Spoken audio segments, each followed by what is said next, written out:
Okay. That's what we gotta do. We live, by the way. No rush, no rush. Okay. And just make sure everything is good. We'll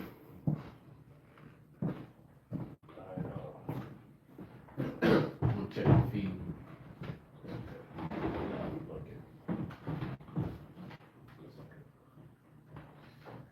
Matter of fact, I'm about to do that.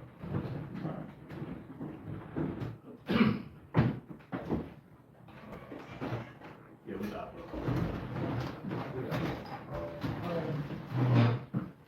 Alright, so we have to check out how the audio. Alright, so we're gonna start. So we're gonna begin by saying Kohalayim, Yahweh, Bashim, Yahushua, Bashim, Kakadash. We're gonna give double honors to the Apostle Great Millstone, Shalom to the hopeful elect, and we back doing another sit down to spirit Yahweh Bashim, Yahushua. First we didn't have a topic. At first we didn't have a topic, but I asked them, brothers suggested that about the drones and the chariot sighting that's happening, and it's important to point out these things happening because we living in the end times, and Yahweh Hashem Yahushua is showing their presence, and that this place is getting ready to go down. So before the Lord takes down a place, he sent the prophets, and the word went out. Now it's time for the place to be destroyed. So, anybody have anything? Got a quick precept. Yeah, bring it up. This is Psalms chapter 68, verse 17. It says, the chariots of the Most High are 20,000, even thousands of angels. And that's what's going on to the brothers is saying, man. We're going to be seeing more and more chariot sightings in these last days, man. They call it the UFOs or UAP or whatever name that they call it. But coming out of these last days, man, we're going to be seeing more and more of these sightings. All right, and it's not just going to be right from a distance. All right, it's going to be a little more closer in your face as time goes on, man. All right, and these are not aliens. Okay, these are not aliens or little green men or anything like that. All right, these are the chariots of Yahweh Yahushua, man. All right, these are the chariots of the Lord. These are the angels are in these chariots, man. All right, you already see a lot of insiders, if you want to put it that way. They differentiate the difference between the chariots and these drones. All right, there's a difference. They had a situation where one of the chariots knocked down a couple of drones or whatever it is, man. But you're gonna start seeing the difference, man. All right, and these are come from Yahweh Hashem Yahushua. All right, the scriptures say what, man? Exodus 15:3. All right, the Lord is a man of war. All right, and the chariots are part of his army, man. Okay. So that's it. Yeah, like the brother said, that's pretty much what's going on. Me in that time. And these UAPs, or what the world identify as UFOs, is manifesting themselves more and more. Now we understand what these chariots are. We know these angels of the Yahweh Yahushua. That's what they are. Whereas the world is still trying to figure out what they are. But we know because we have the secrets of the scriptures. You have something? Yeah, bring it up. This is Amos chapter 9, verse 8. It says, behold, the eyes of the Lord power are upon the sinful kingdom. And now, what's the eyes of the Lord? The eyes of the Lord are the angels. And says the eyes of the Lord upon the sinful kingdom. Now the sinful kingdom, we can reference to it towards America. Because America is built of what? Sin. What is sin? The breaking of the law of Yahweh Yahushua. And the eyes is making reference to the angels. So that's why you have these orbs in the sky that they cannot explain where it's coming from. Go ahead. And thou will destroy from off the face of the earth, Aerial phenomenon. saving, This statement is aerial phenomenon. Go ahead. and thou will destroy it from off the face of the earth, saving that I will not utterly destroy the house of Jacob, saith the Lord. Now, the house of Jacob is comprised of all the 12 tribes. Now, he said he's not going to utterly destroy the house of Jacob. Now, the word utterly meaning completely, because he is going to destroy the house of Jacob. That's the 2/3. But the Lord has a plan to reserve an election to himself and destroy 2/3. So the Lord's going to do an ethnic cleansing. Okay? See, verse 9 says, For lo, I will command, and thou wilt sift the house of Israel among all nations, like as corn is sifted in a sieve, yet shall not the least grain fall upon the earth. Right, so the elect is scattered to the four corners of the earth. And the elect is going to come from the four corners of the earth. But when you read about the 2/3, the 2/3 comprised of Israel, that is in America.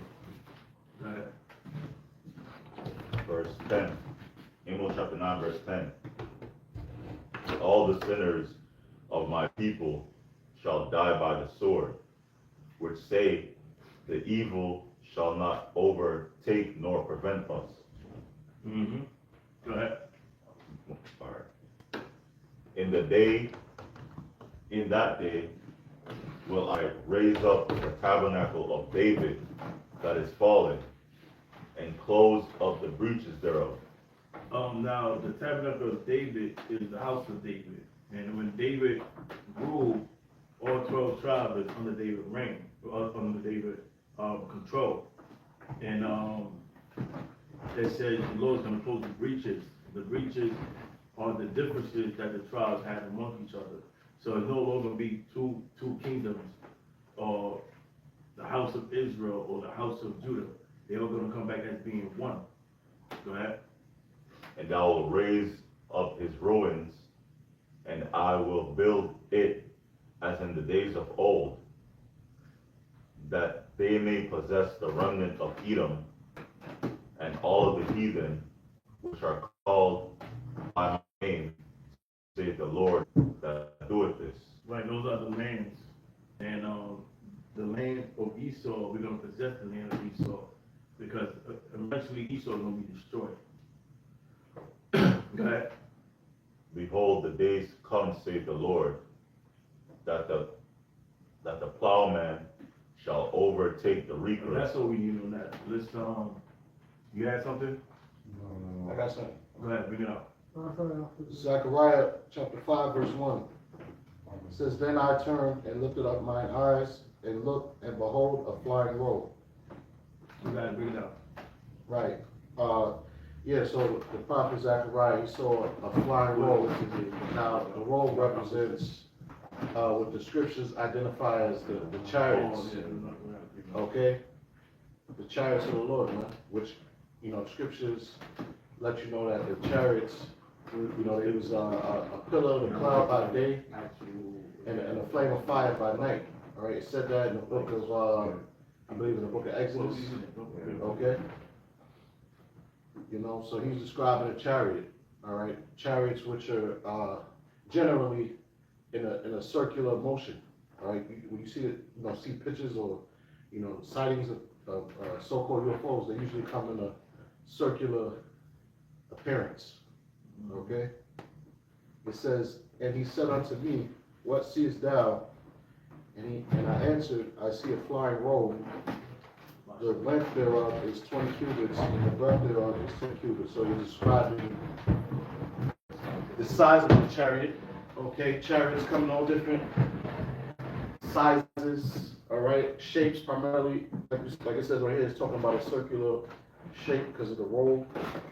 Okay, and it says, Then said he unto me, This is the curse that goeth forth over the face of the whole earth, right? Because these chariots, you know, the appearance of these chariots is not an indication of peace from Yahweh Bashem Yahushua. Why is that? Because the wicked bear rule. The earth is given to the hand of the wicked. And the Most High is not dealing with these other nations. Okay? And the chariots, all right, the scriptures talk about prophecies concerning the chariots and what they're going to do. Okay? It's low, you know, low, and we're going to get into some of those scriptures as time goes on in this lesson. All right? So it's pretty much, it's a blessing to us and a curse to Esau. Because I got something real quick. As you read Isaiah 31 and 5, matter of fact, I began at 4. Okay, I start at 4. It says, "For thus hath the Lord spoken unto me, like as the lion and the young lion roaring on his prey, with a multitude of shepherds is called forth against them, he will not be afraid of their voice, nor abase himself for the noise of them. So shall the Lord of hosts come down to fight for Mount Zion and for the hill thereof." So the Lord's coming down to fight for us. That's a blessing for us, because he's on our side. He's in there to defend us. So if he's defending us, that means somebody is going to be on the offense side. That's Esau. So it's a curse unto him. Now verse 5, "As birds flying, so will the Lord of hosts defend Jerusalem, defending also, he will deliver it, and passing over, he will preserve it." That's it. Look, Mm-hmm.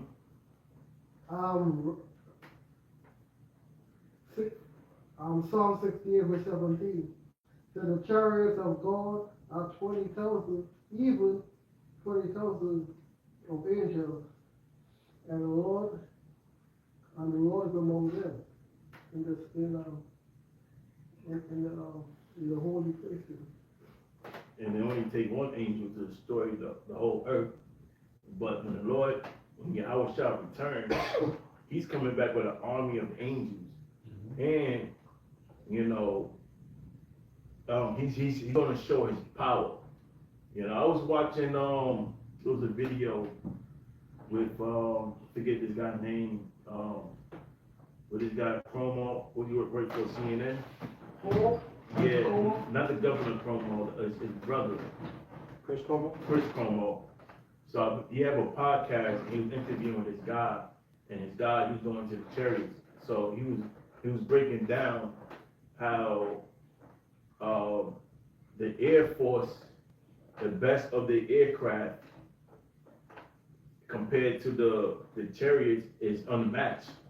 He was breaking down for them, like when they flying top speed, and for them to make a turn, it takes them, he used the analogy, it takes them to make that turn, it takes the half of Ohio, the state of Ohio, to make that turn, whereas the chariots, right on the mark, is make a turn.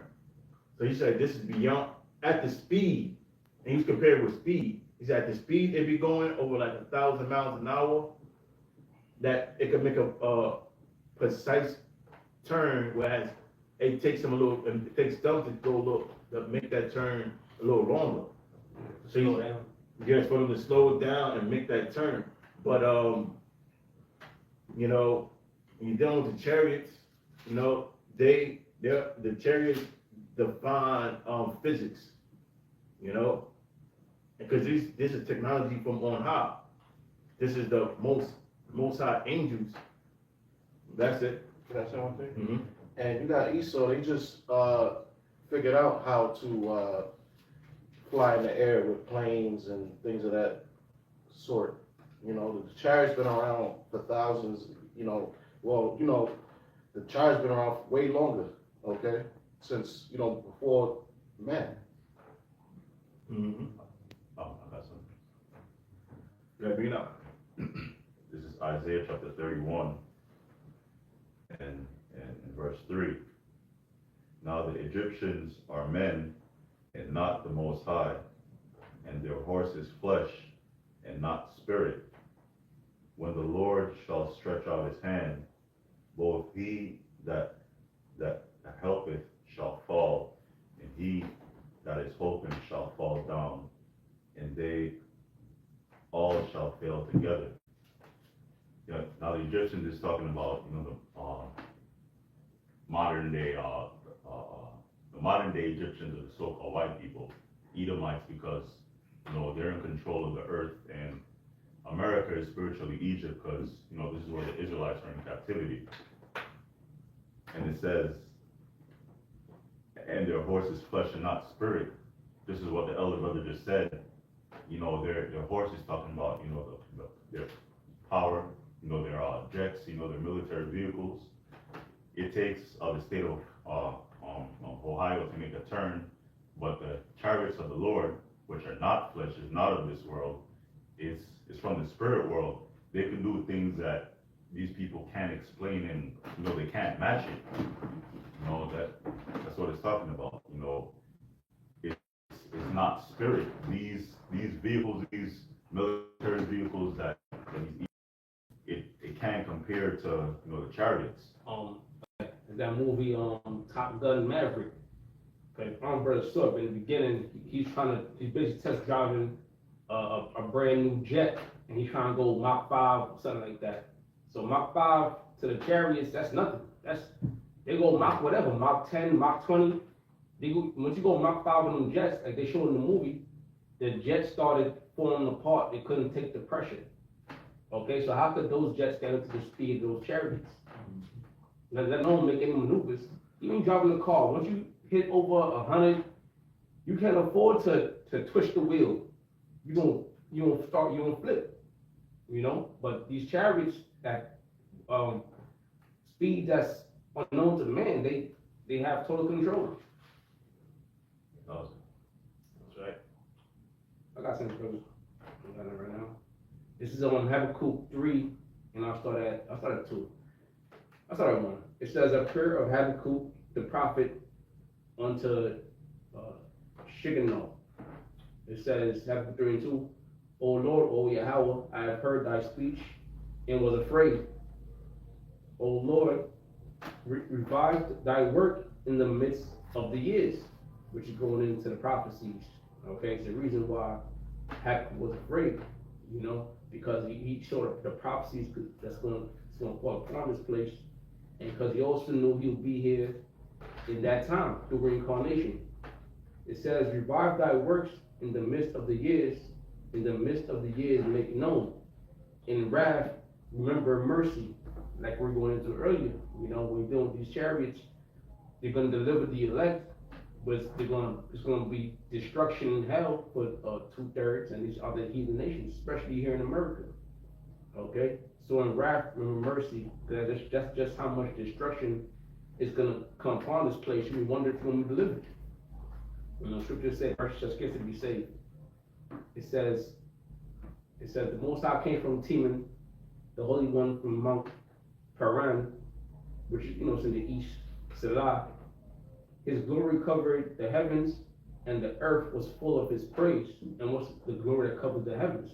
See, the Lord is coming, the one you're called God, it's like Jesus Christ, his real name is Yahweh Shai. Okay? And he's a dark-skinned man with white woolly hair, according to Revelations. Alright? And when it comes with that glory that's gonna cover the heavens, is what? Those chariots. You want to call them UFOs, right? You want to call them drones. You want to find out exactly what it is in that time. Now, people, even now, they have images and people, saying they saw chariots that was like as big as a car. All right, so now people started getting nervous. But here it is. We've been telling you through the spirit what these things are and what the intentions for these things to do, what it is. All right, it says already again. It says, his glory covered the heavens, and the earth was full of his praises.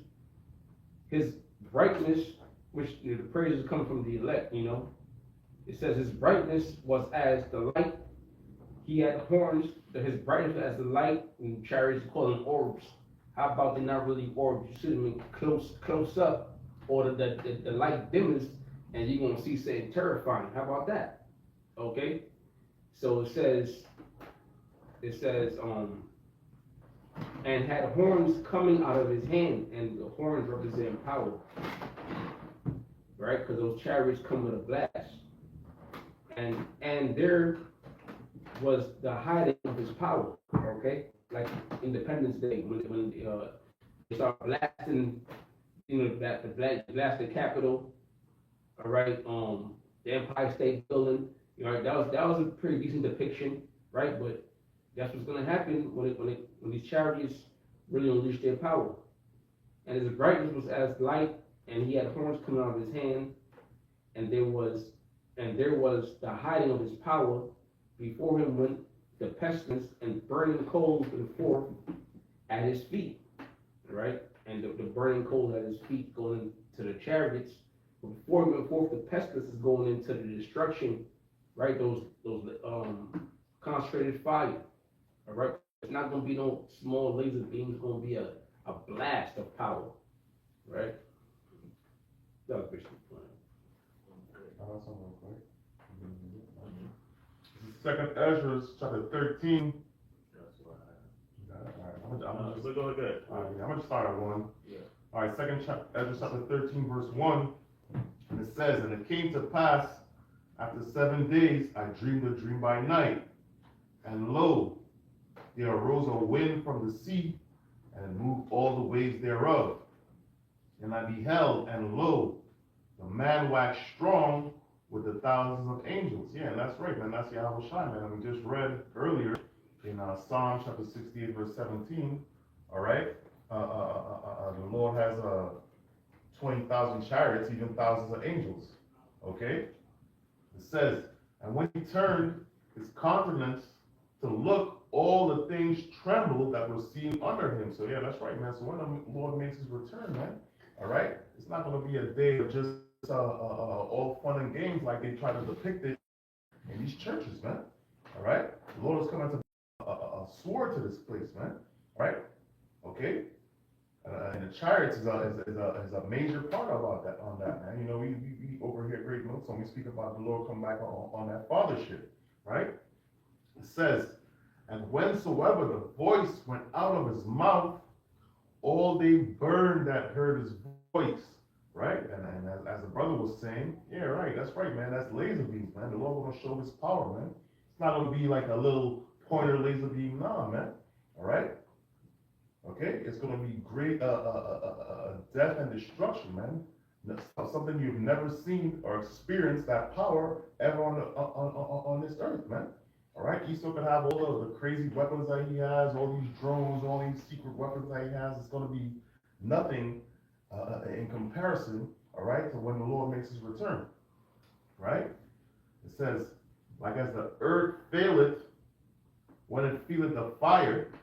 It says, and after this I beheld, and lo, there was gathered together a multitude of men out of the number from the four winds of heaven to subdue the men that came out of the sea. And that's, you know, we go into what, man, you know, when World War III is going to be active, all right, in the valley of Yahweh Shaphat, all right, I believe it was Ronald Reagan said, what, man, let's put aside our differences to fight against an alien force, man. And that's what they could do, man.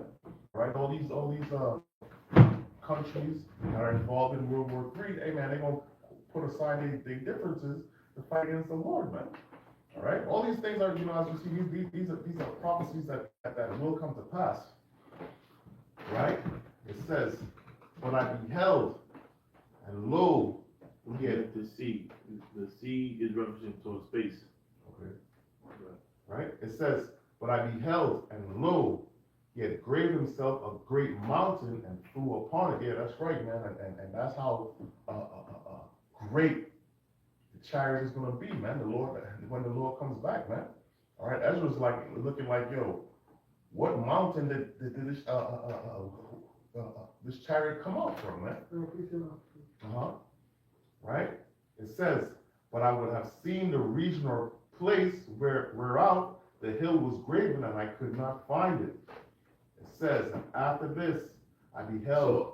You know, as you were saying, what he thought he was seeing, he thought he was seeing an actual mountain. So he looked around and he asked around, like, well, it don't look like any peak of the mountain is missing, you know, because what he was looking at wasn't a mountain. It was a chariot that resembled a mountain. That It says, and after this I beheld, and lo, all they which were gathered together to subdue him were sore afraid, and yet there's fight. So guess what, man? Hey, you know, all these soldiers, all these nations, guess what? They're gonna be afraid, man. They're gonna be shook. All right. So the Lord gonna put the spirit on them to fight, right? And they're gonna utterly be crushed, man, like it's nothing. All right. You know. It says, and lo, as he saw the violence of the multitude that came, he neither lifted up his hand, nor held a sword, nor instrument of war. So the Lord is not coming back with a sword to, you know, fight these people out here, man. All right. He has that power, man. He don't even have to lift a finger, man. Okay. You know, and all these,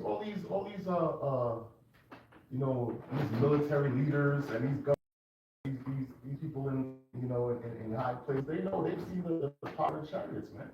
All right, they see, as we were describing earlier, all right, the speed that they move with, all right. They go in, you know, into the ocean without making a splash, all right. You know, they're making turns on a dime, all right. You know, the brother just was speaking about earlier. You know, with these fighter jets, when they try to make a turn, man, if they do it too fast, the jet gonna fall apart, man. That's not gonna happen with the chariots, man. These are spiritual beings. You know, how about Shimei Shine, man. Yeah, the chariots are calling the jet button. Mm. Pressing the jet button, the parachute pop out. Right. Chariots ain't doing that. Right. yeah, they gotta worry about it overheating. Right. You know, all birds flying into the engine. Yeah, they don't have those type of problems.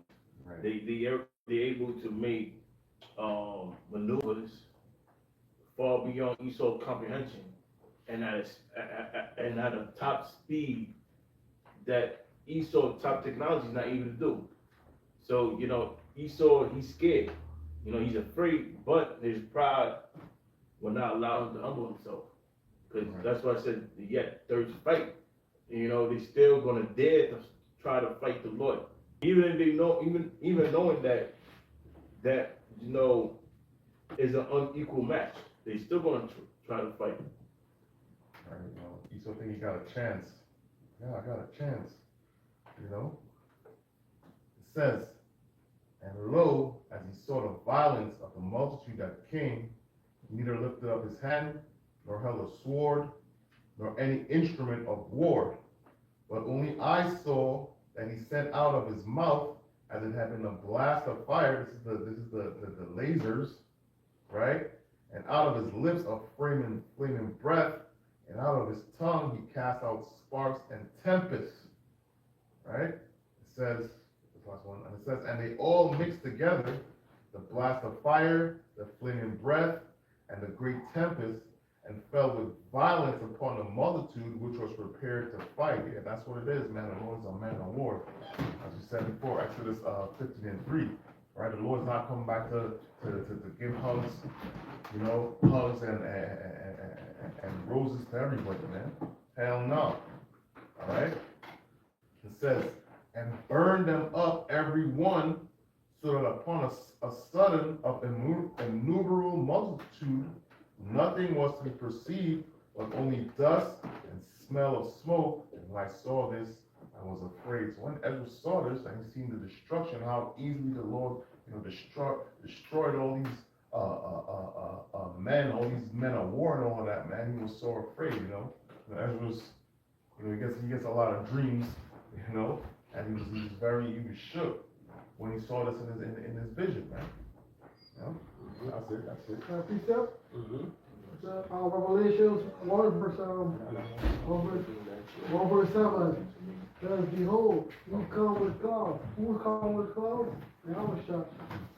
Yahweh Shai is coming with clouds. Behold, he come with clouds. And behold, he come with clouds of every eye shall see. And Yahweh Shai come out with clouds. And everybody's gonna see when Yahweh Shai come back. So he's gonna be that, he's gonna be in that little chariot, right? Covering the whole world. That's how he's going back. And also by way of those, by way of satellites, you know, some televised. Every eye gonna see. Every eye shall see it. Everybody's gonna see it in that day. You see that a so-called black man is coming back from this chariot, man. Because there was also a fasting. Yeah. There's who's fasting is coming back. Who's fasting? Who is who fasting? All things in the world shall live. Who fasted Yahweh Shai? Who fasted Yahweh Shai? You're going to be coming back in reincarnation. You're coming back in reincarnation. And all the earth shall will because of his act, because of faith. All the earth is going to will because of him. And we see Yahweh Shai, the chariot. That's right. And when a person well, that's a person like, oh shit. You know, that's what's gonna be happening because it's gonna be unexplainable. Like what's when they see these chariots, they won't be able to. They won't be able to explain it. It's gonna be to them like this is something we only seen in science fiction movies, and it's happening before my eyes. So they're gonna be like, oh damn. I got something. It's Revelation 12 and 7, and there was war in heaven.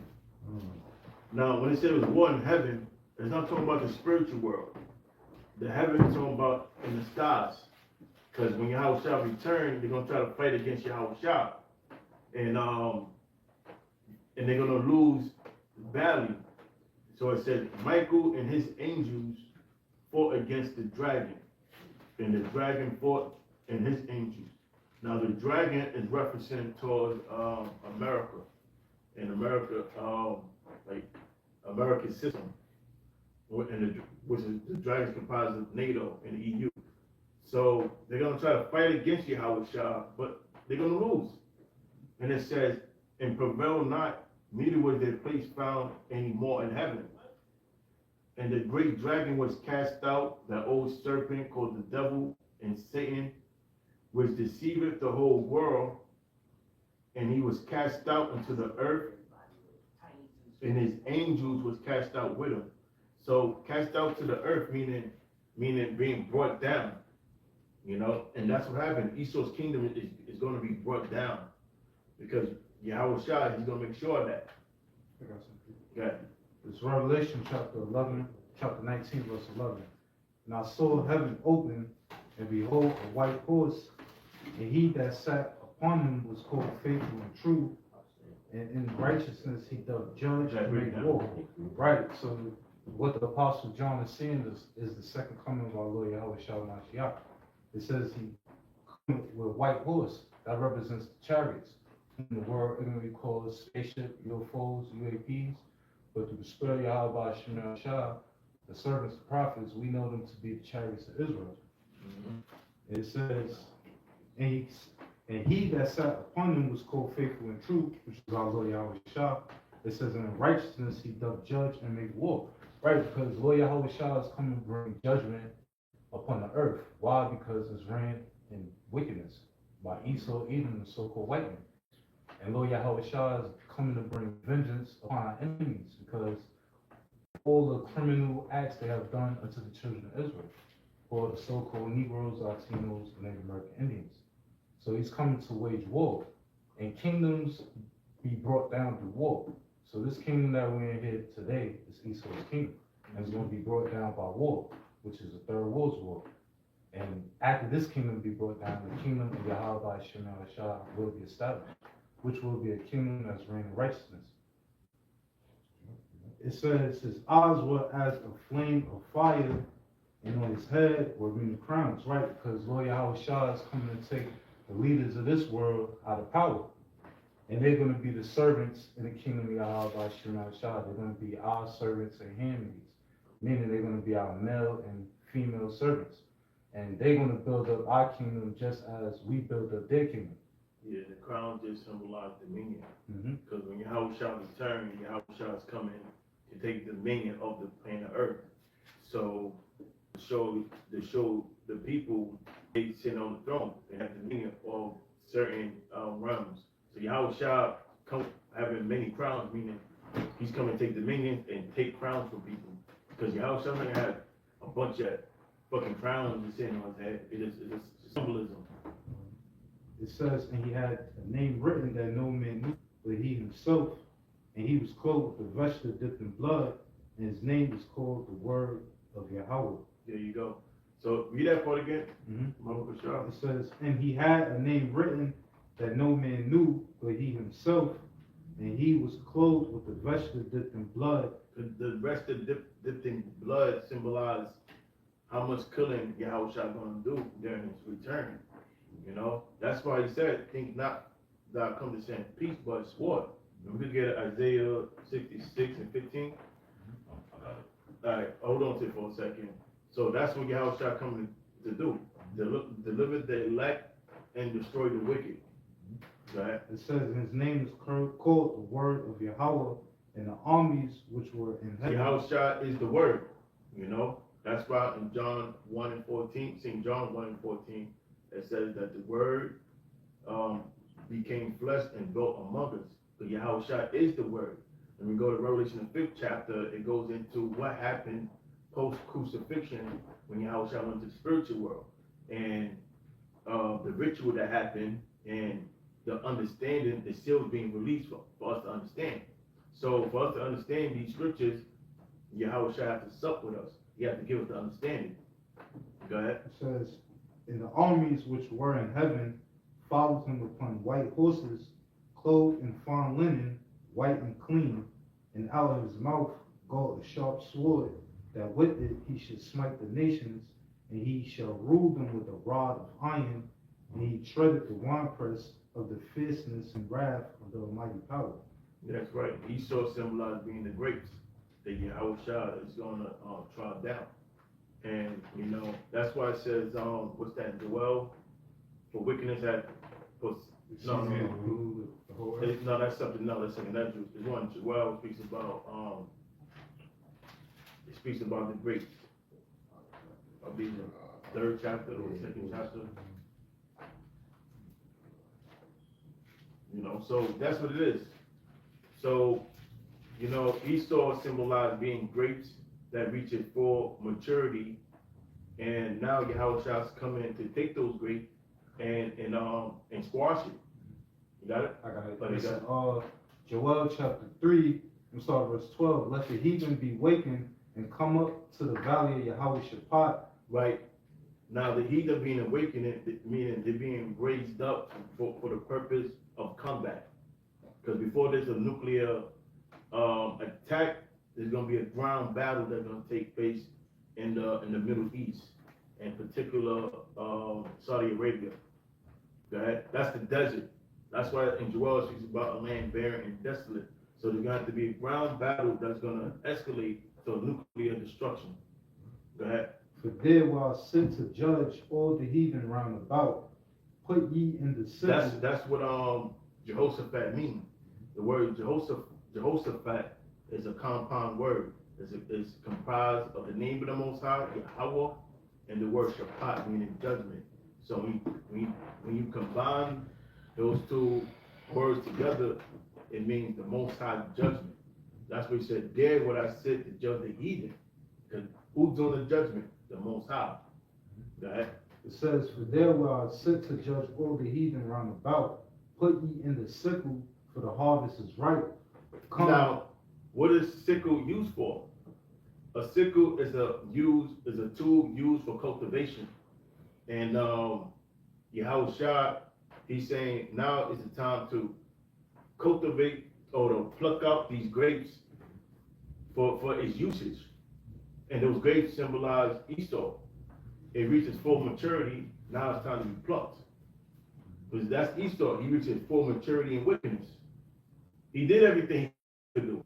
You know, you got trans rights, you got adultery at an all-time high. When it comes to the law, Esau, he found so many ways to break the laws of the Most High. So he reaches full maturity. You know, the Most High gave him so much time to rule, and within that window, Esau did as much wickedness he can. So like, all right, you're done. You're finished. Go ahead.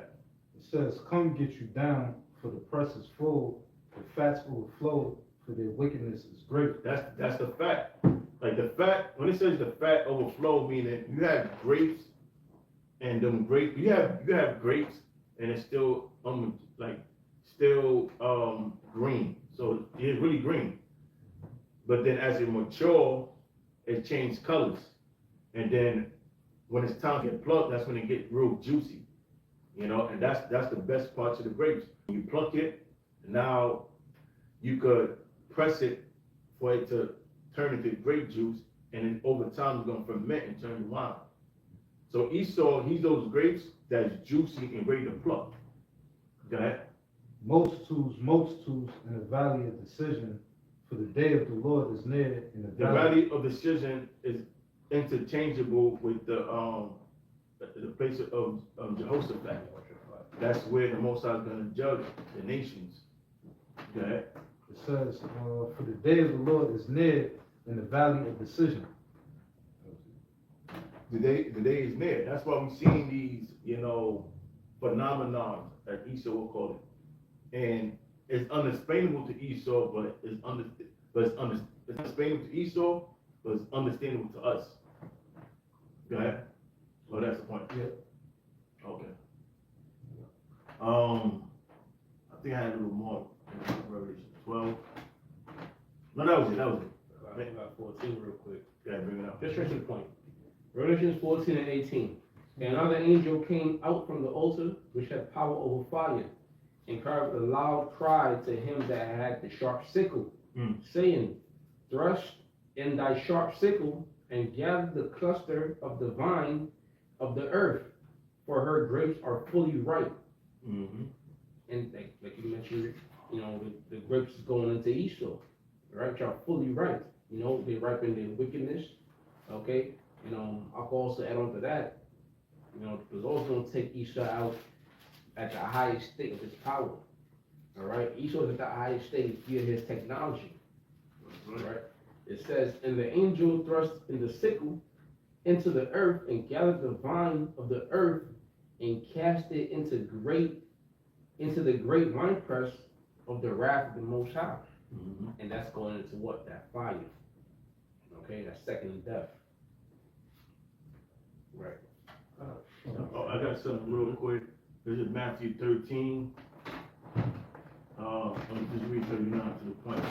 The enemy that sowed them is the devil. The harvest is the end of the world, and the reapers are the angels. That's it. That's right. That's it. This is Isaiah 26, verse 20. It says, come, my people, into thy chambers, and shut thy doors about thee. Hide thyself, as it were, for a little moment, until the indignation be overpassed. Right.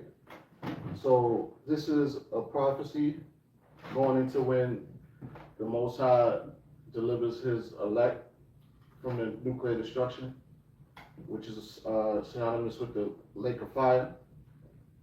All right, the lake of fire is going to partake in the land of America by the way of them intercontinental ballistic missiles. All right, being sent over here by their enemies, okay, during the time of World War III. Okay, so this whole entire land is going to be engulfed in nuclear fire, and the only way to escape that nuclear fire, if you're here in the land of America, is to be beamed up into the chariots, which that's only reserved for the elect of the nation of Israel, so-called Negroes, Latinos, Native Americans, and the Israelites scattered. Okay.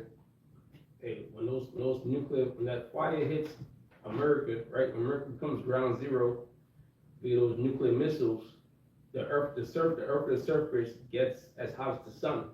All right, now there's already images of those, the chariots of Heavenly Father, which you people call, which America, I say America calls UFOs. All right, they go in and out the sun all the time. You know, well, who knows? That's how we got to find out in the case in and out of the sun. Okay, now, this place being destroyed, it makes sense. For the only way to be saved is by way of those chariots, man. Because Esau ain't gonna let you in those underground bunkers. You know, some of those underground bunkers gonna be destroyed, but you know, for the elites, they're gonna be kept away pretty safe. Why? Because they're gonna be part of the first fruits of slavery. Right. And this is the scriptures called the second death, all right, which is the Most High bringing massive death in massive numbers, just like He did during the days of Noah, during the time of the flood. All right, and you know, just like you know, Noah had to build the ark, and the door had to be shut. You know, Yahweh Shemiah Shah shut the door, all right, because you had people at that time, all right, that was kin to Noah or that was around Noah at that time. They was trying to get into the ark, and the Most High didn't let them in. Why? Because they wasn't part of the elect. Okay, and the same thing in this time, man. Salvation is only for the elect of the nation of Israel, man. Okay, a 2/3 Israelite is not going to get beamed up into the chariot. Not all Israel is going to get beamed up into the chariots, man. All right, so if you're not the elect and you're in America during that time, man, you're going to be burned up in them chariots, man. I mean, burned up in that nuclear destruction. Okay, it says, hide thyself as it were for a little moment until the indignation be overpassed. Right, so while that fire is burning, the elect, they're going to be caught up together, like the scripture say in 1 Thessalonians, the 4th chapter, we're going to meet the Lord in the air. All right, now the reason why I said that is because why? You know, the elect, no one will be the elect, is going to be hid from the indignation via them chariots of the Lord, man. Okay, just like Noah and his wife and his 3 sons and their wives, the 8 souls that was in the ark, and the creatures, the animals, all right, they was preserved, man, till the Lord's indignation was overpassed. All right, so the waters dried up from the flood. That's it. I got something real quick. This is Psalms 91, and I'm going to straight to the point, verse 4.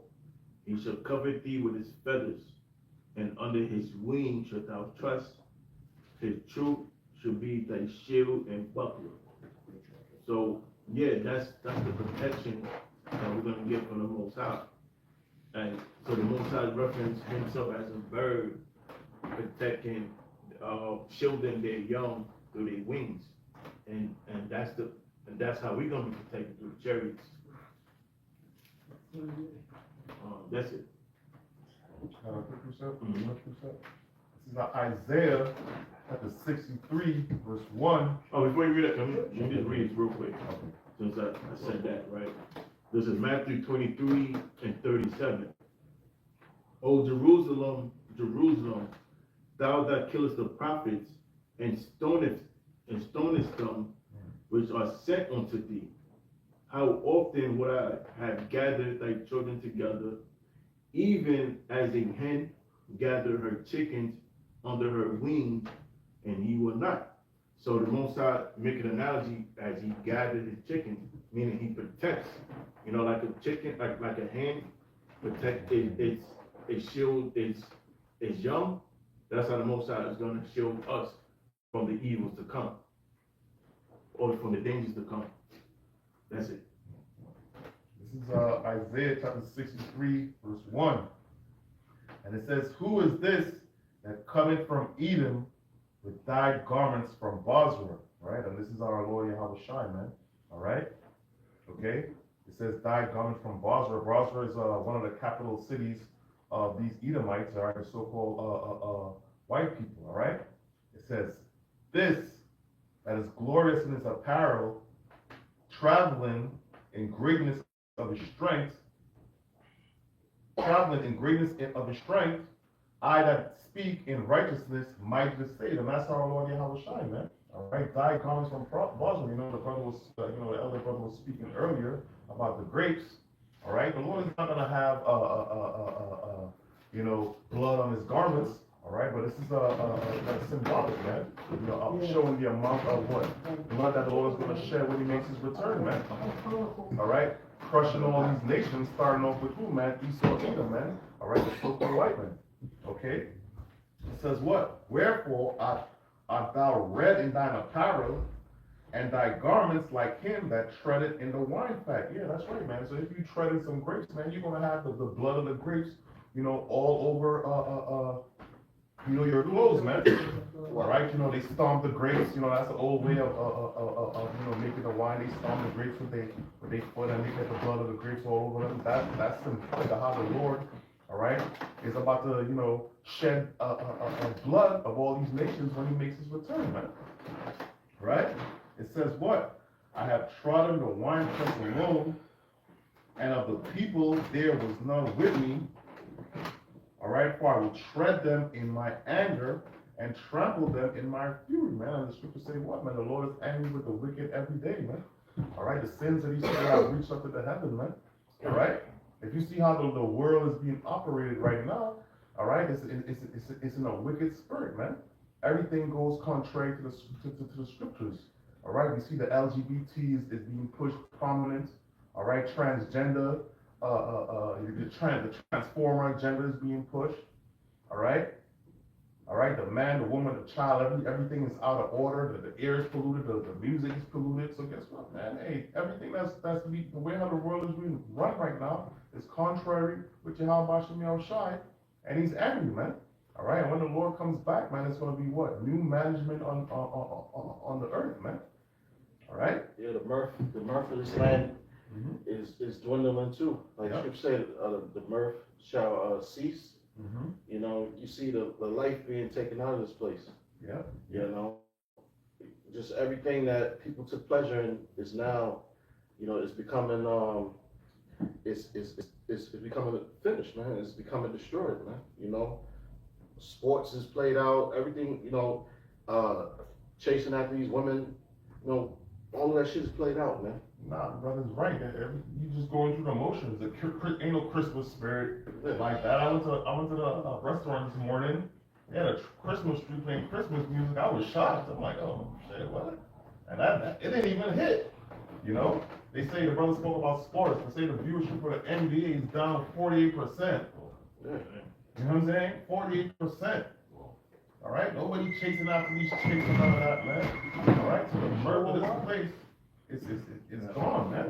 Or to the clubs, Right. The clubs is played out, man. Right. You know what I'm saying? You got these women, they all lifted up with pride. So men are starting to, basically avoid those situations. Yep. They're not going to the clubs no more. They're not buying females drinks, man. Right. All that shit is dead. Yep. It says, I will tread them in my anger and trample them in my fury, and their blood shall be sprinkled upon my garments, and I will stain all my raiment. Yeah, that's right, man. So the Lord is angry with this place, man. All right. It says, this is the last verse. It says, for the day of vengeance.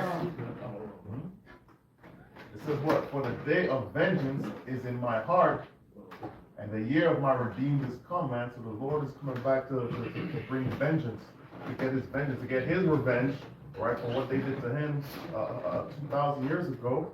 All right, what was done to His people. All right, currently, right? Okay, right?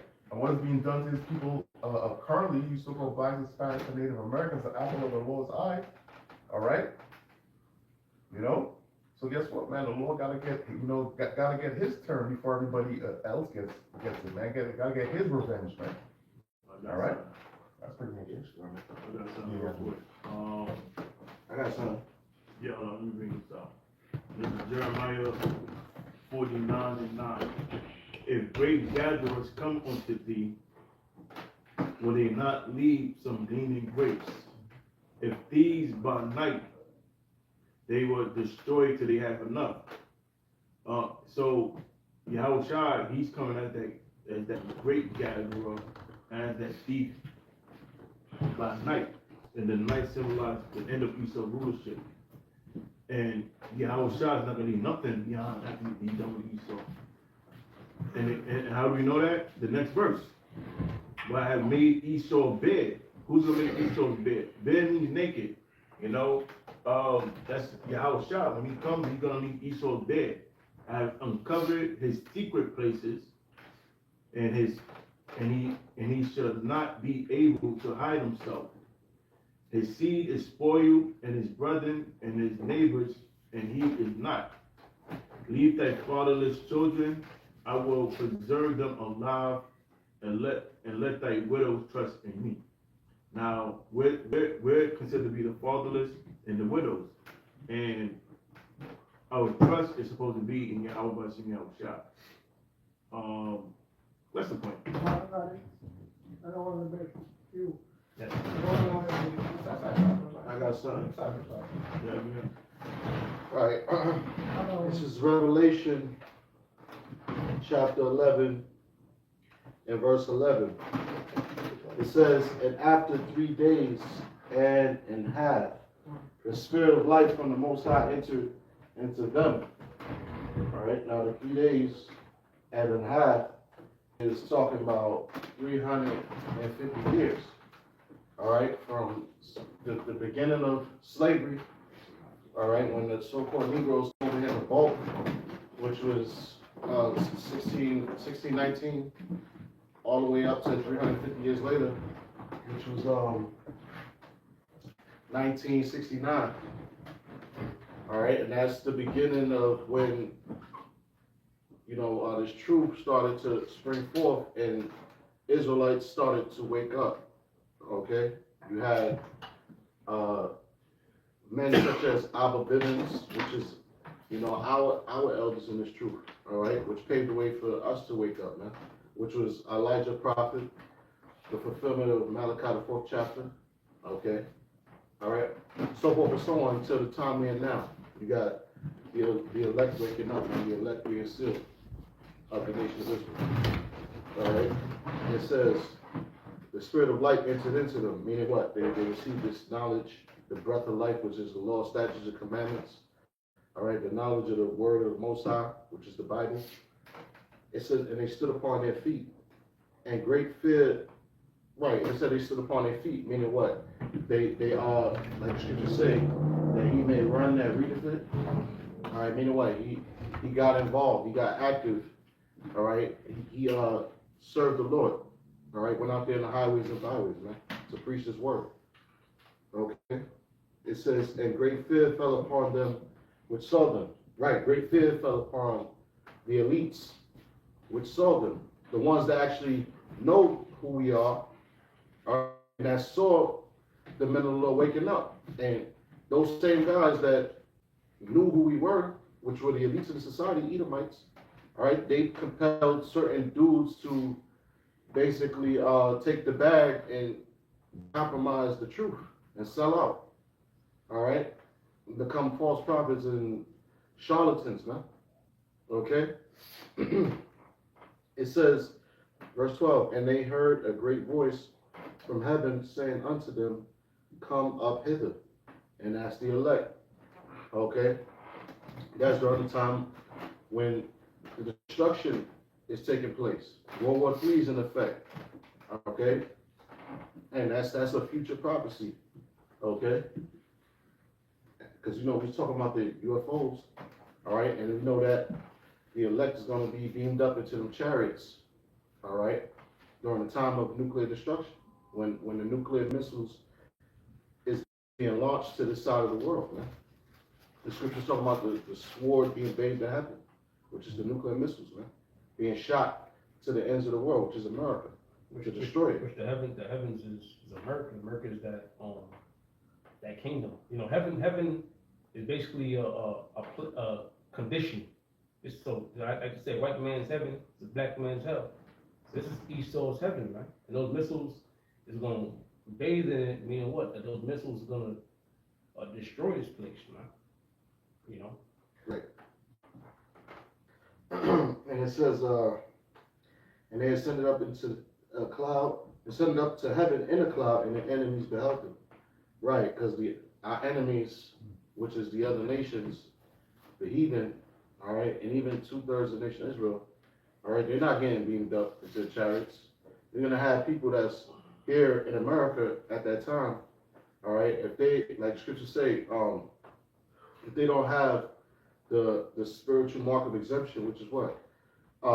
Just knowledge and being a part of the elect, all right, they're not being beamed up into the chariots. They're not Israelite.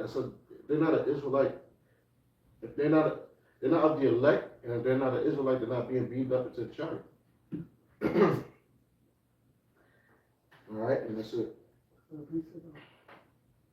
Isaiah 66 verse 15, it says, for behold, he cometh with fire.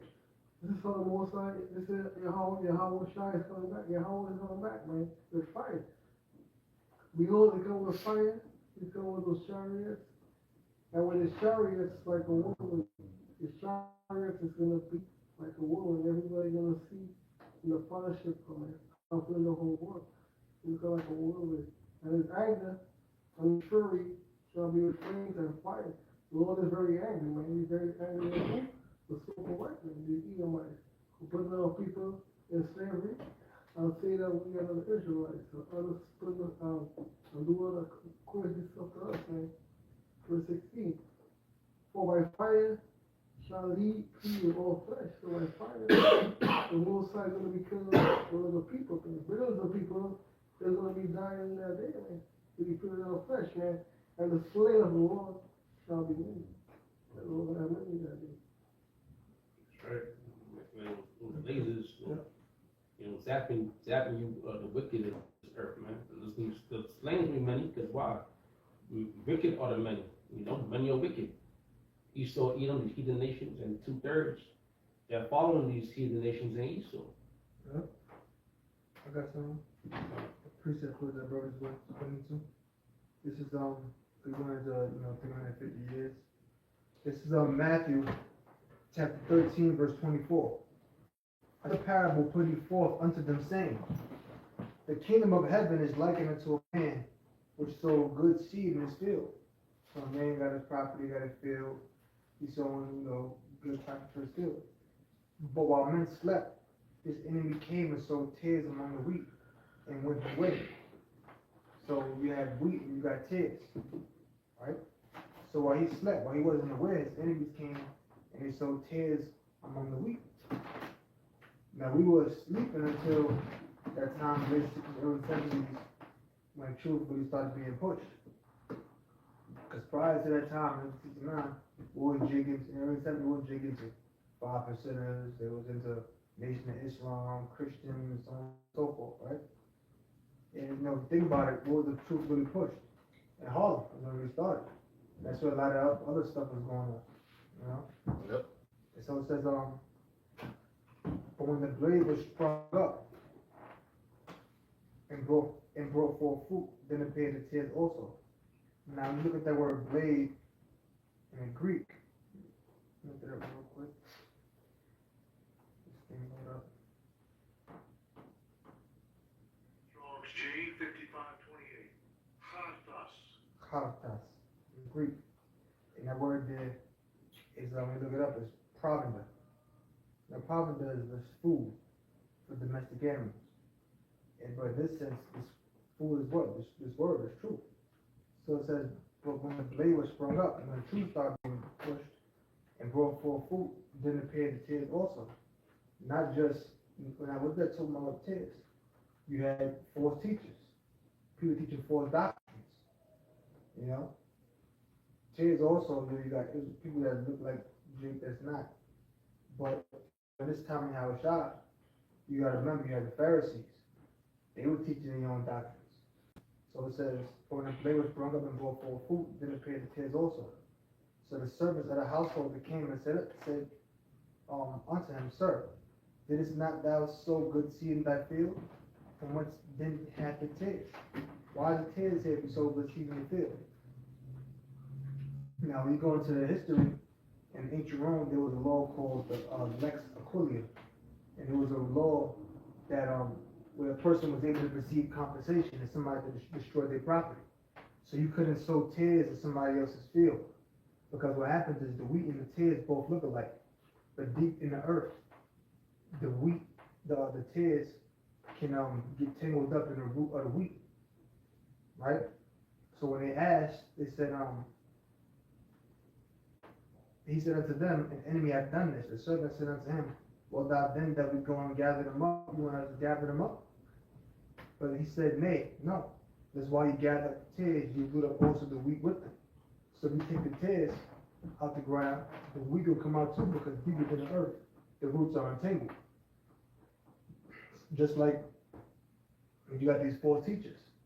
At times, as the wheat begins to mature, as the tares begin to mature, you can then tell the difference between the tares and the wheat. So you gotta let the time present itself. Let it be shown, let it be manifested. Like a lot of these guys on the internet, they were teaching one thing at one time, and then as the years went on, what eventually happened? They started teaching different things. You know, so you gotta let the wheat and the tares go together.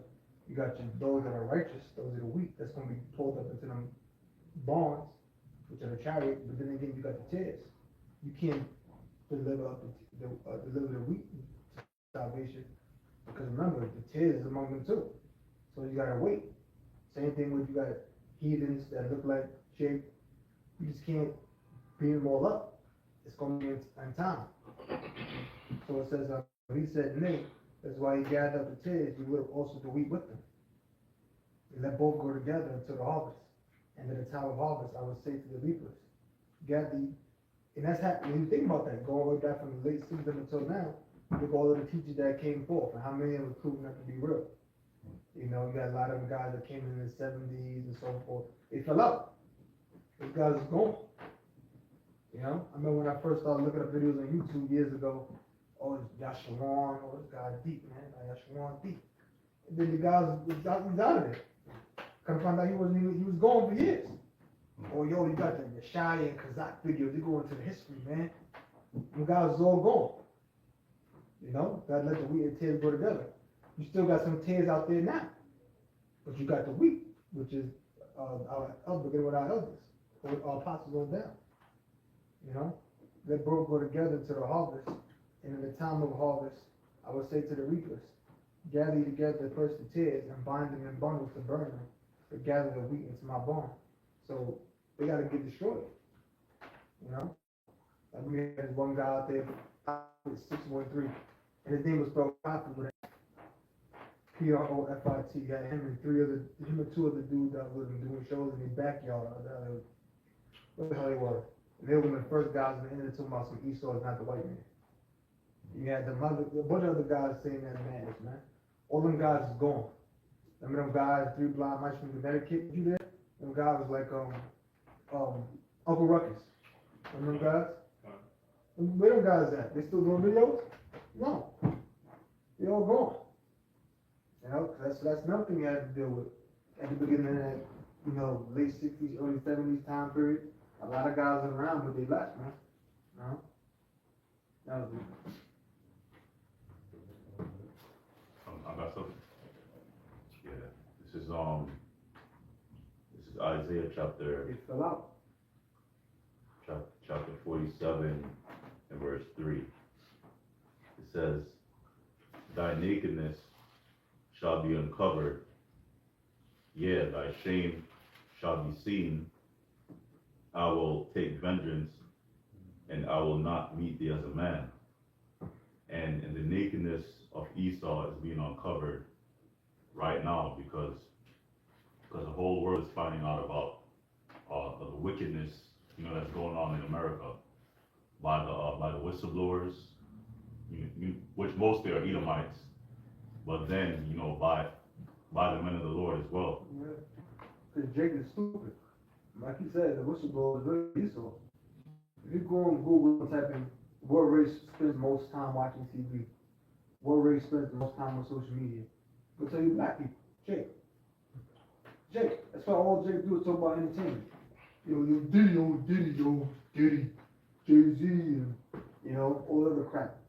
That's all Jake pays attention to. Jake don't pay attention to no real information. Thy shame Every shall, Jake now is an Illuminati expert. Yeah, that's old news. Yeah, it's old news, man. Yo, Illuminati, yo, homie, yo, Illuminati, yo. They all, now they all Illuminati experts. And if you notice, whenever they talk about the Illuminati, you notice they only reference it to entertainment.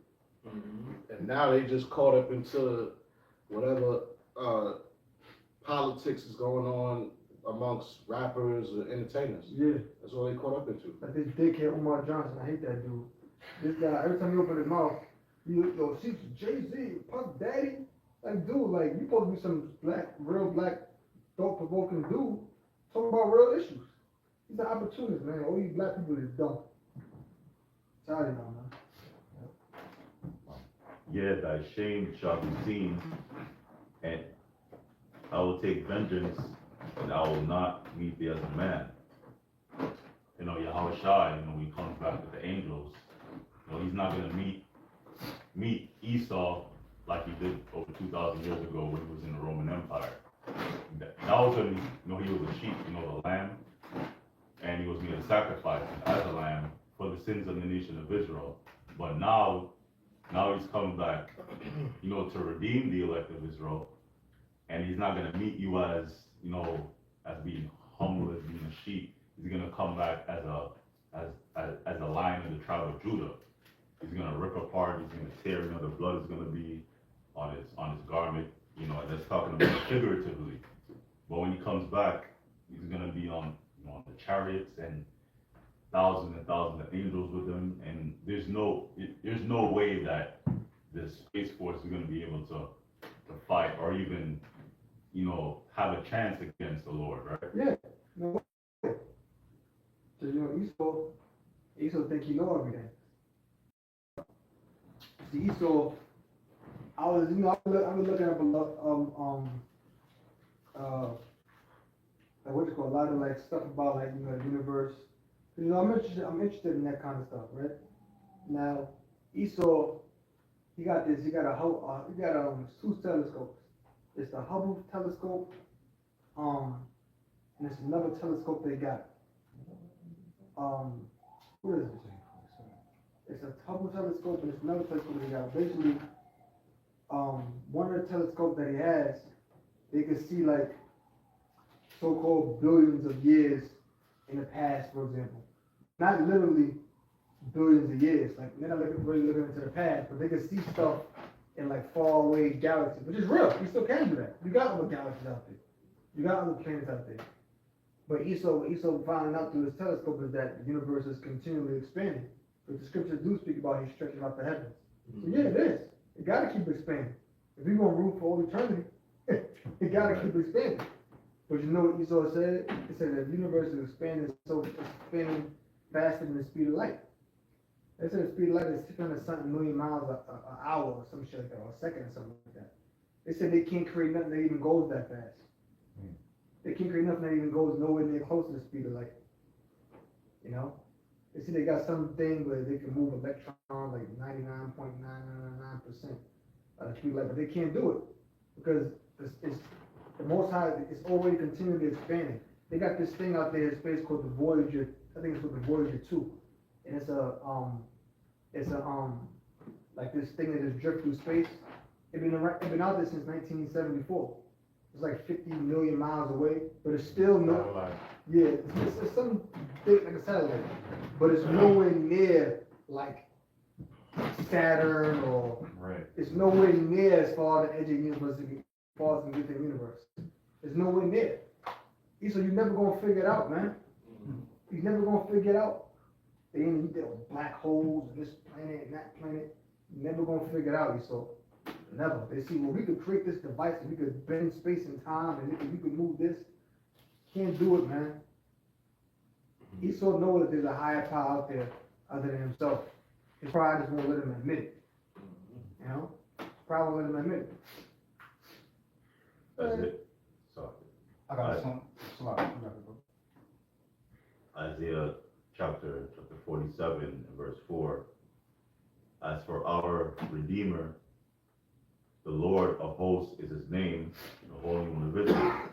Yeah, that's Yahweh Bashem Yahushai. Our Redeemer is Yahweh Shai, but he's coming in the name of the Lord. He's coming in the name of his Father, because his name means he's a deliverer. He's coming to redeem nor to buy back the nation of Israel. He's coming to deliver us, Lord will. The Lord of hosts is his name, and hosts going back to armies, because the Lord is a man of war. You know, all the wars that are ever fought on earth, the Most High made that happen, because he's a man of war.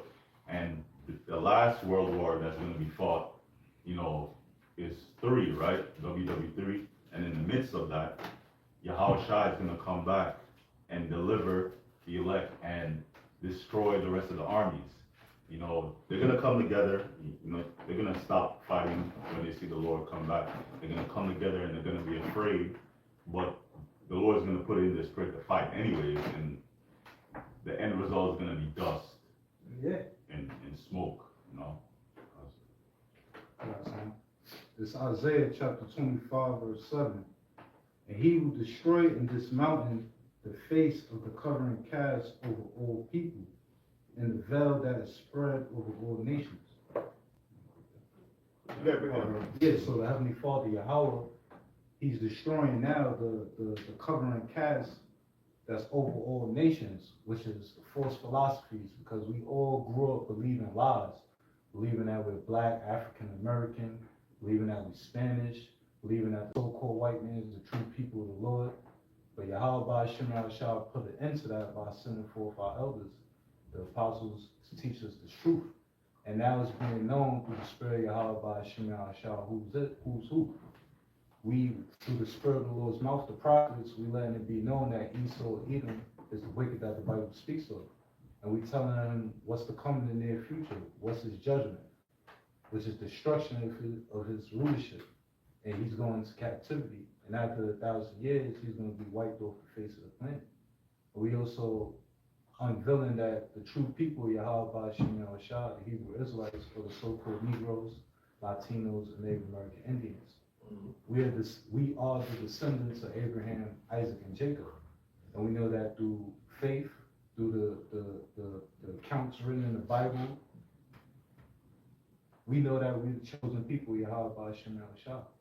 And that's why in the near future, Esau, Edom, he's going to come down with great wrath. Now he's trying to pass bills to where people can't teach out the Bible.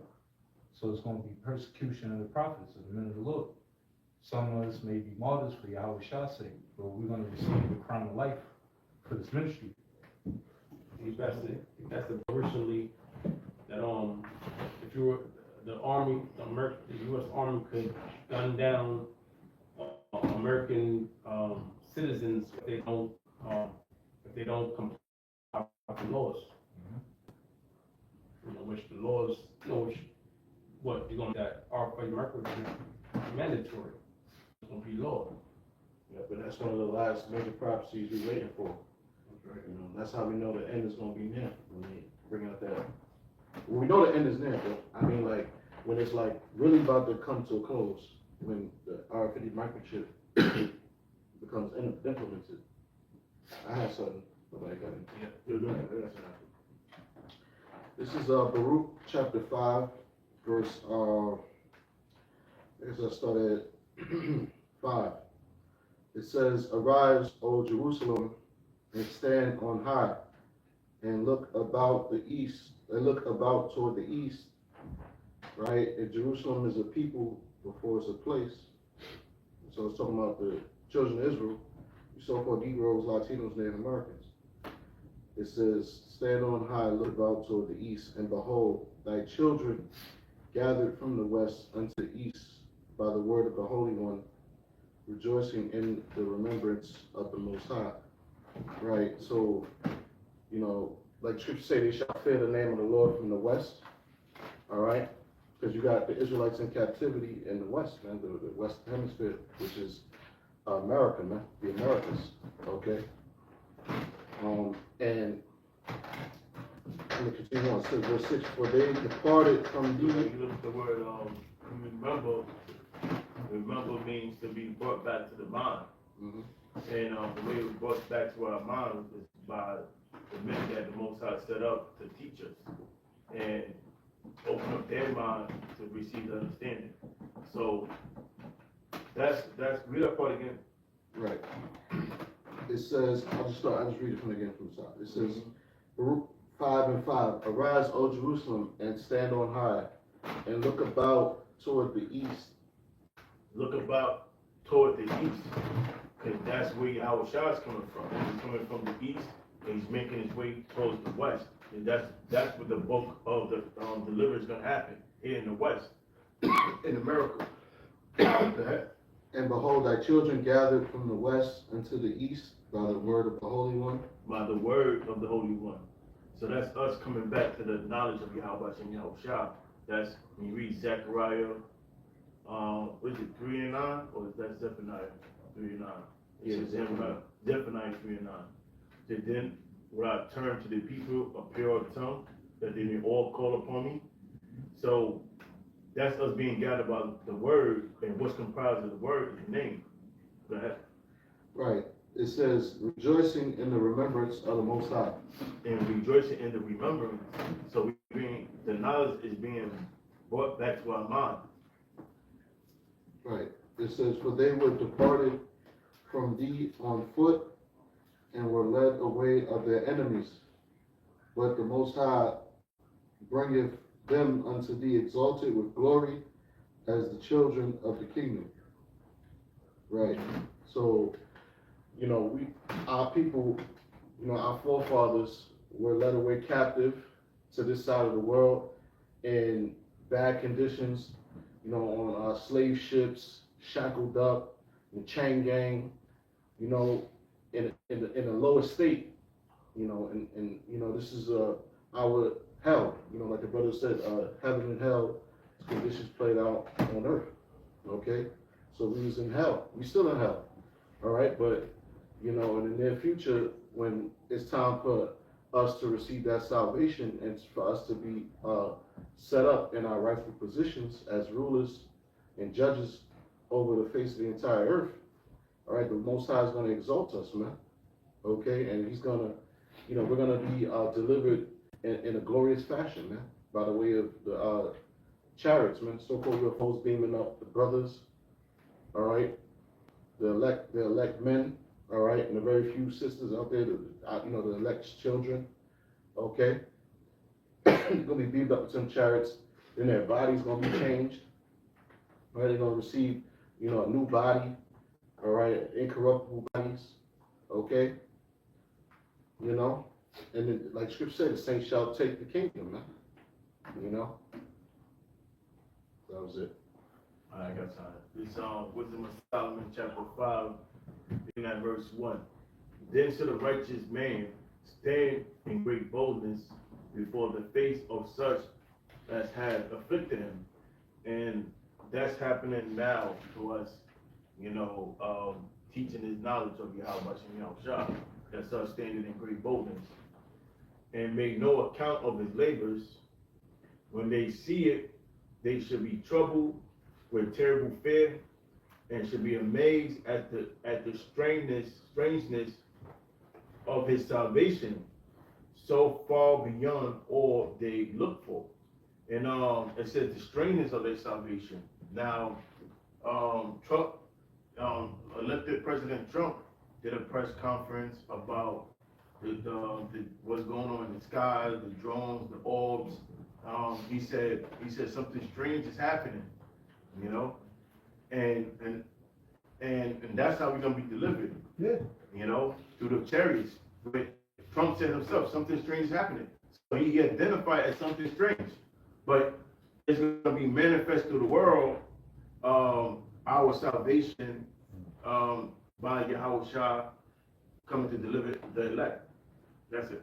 Got something for you. Matter of fact, yeah, that's the point. Got something real quick back there. It's Hosea chapter 1 verse 10. Yet the number of the children of Israel shall be as the sand of the sea, which cannot be measured nor numbered. And it shall come to pass that in the place where it is said unto them, Ye are not my people, there it shall be said unto them, Ye are the sons of the living God, Yahweh B'Shem Yahushua. Right, so this is the place where it said that the Negroes, Latinos, and Native Americans are not the Hebrew Israelites. We're not the sons of God. Everybody else is the chosen but the so-called Negroes, Latinos, and Native Americans. But people are in for a rude awakening because of the elder brung out. They want to see the strangeness of the elect salvation. They want to see so-called blacks, Latinos, and Native Americans be ascended up into the chariots of Israel, hidden from the wrath that Yahweh Hashem Yahushua is going to bring. Quick reset. This is 2 Chronicles, chapter 36, verse 16, and it says, But they mocked the messengers of the Most High, and despised his words, and misused his prophets. And that's what's going on right now, man. All right? They mock us, they laugh at us. We could be anything but an Israelite. That's when motherfuckers start to have problems. Right. You know what I'm saying? That's a sign that we are the Israelites. If you really think about it, all right? You could be a Muslim, you could be this, you could be that. Oh, you're an Israelite. Whoa. You know what I'm saying? Now people are bringing out scriptures. Now the small hat community is doing videos. Right now you're an extremist group now. You know? You got campaigns. Vocab got a continual campaign. I never seen nothing like that. Against the Israelites. All right. So these are signs that all right. We are the Israelites, man. Everybody could claim to be the people Right. and claim the covenant, except us. Right. You know. Now when we say, "Oh, it can't be y'all," Oh, no. everybody else can. Right. You ask them why it can't be y'all. Well, why it can't be us? Well, they ain't got no real answer. Right? It says, but they mocked the messengers of the Most High, and despised his words, and misused his prophets, until the wrath of the Lord arose against his people, till there was no remedy. And that's what the Lord is doing, man. He's gonna, when he makes his return, right? The brother just read Wisdom of Solomon 5:3. It speaks about the strangeness of his salvation. All right, that's when the people are gonna really understand, man. That's when the world's gonna understand. All right, when we start getting Lord willing of the elect. All right, when we being beamed up, man. All right, that's when these people are gonna get it, man. But in the meantime, man, hey, man, we gotta just continue what we're doing, right? And how does the scripture go? The incredulity, Right, bro. All right, that's the first. Yeah, all right. Got it. You know what I'm saying? I got something similar to that. All right, Right? This all right. 2nd Ezra chapter 7, verse 43. But the day of doom shall be the end of this time, meaning the end of Esau's rulership. The day of our Lord Yahweh Shalom Mashiach is going to be a day of doom, a day of destruction, a day of ruin, a day of darkness and gloominess, a day of bloodshed for all evildoers. It says, but the day of doom shall be the end of this time, but the beginning of immortality for to come, wherein corruption is past. And that's when the elect going to be changed from mortal into immortal. And how are we mortal now? Because we're in this fleshly bodies that's subject to sin. But when Lord Yahweh Shah returns, we're going to be changed and become mortal, immortal. Now, how are we going to become immortal? Through the Lord's statutes, commandments being put in our living parts. Everyone, besides the elect of Yahweh Hashem Yahushua, the whole world don't believe that we're the chosen people of Yahweh Hashem Yahushua. But all that going to come to the end. It's going to perish. It says righteousness is grown and truth is sprung up. Right, righteousness is going to be grown. The truth is going to spring up through our Lord Yahweh Shalom. It says, then shall no man be able to save him that is destroyed, nor to oppress him that had got the victory.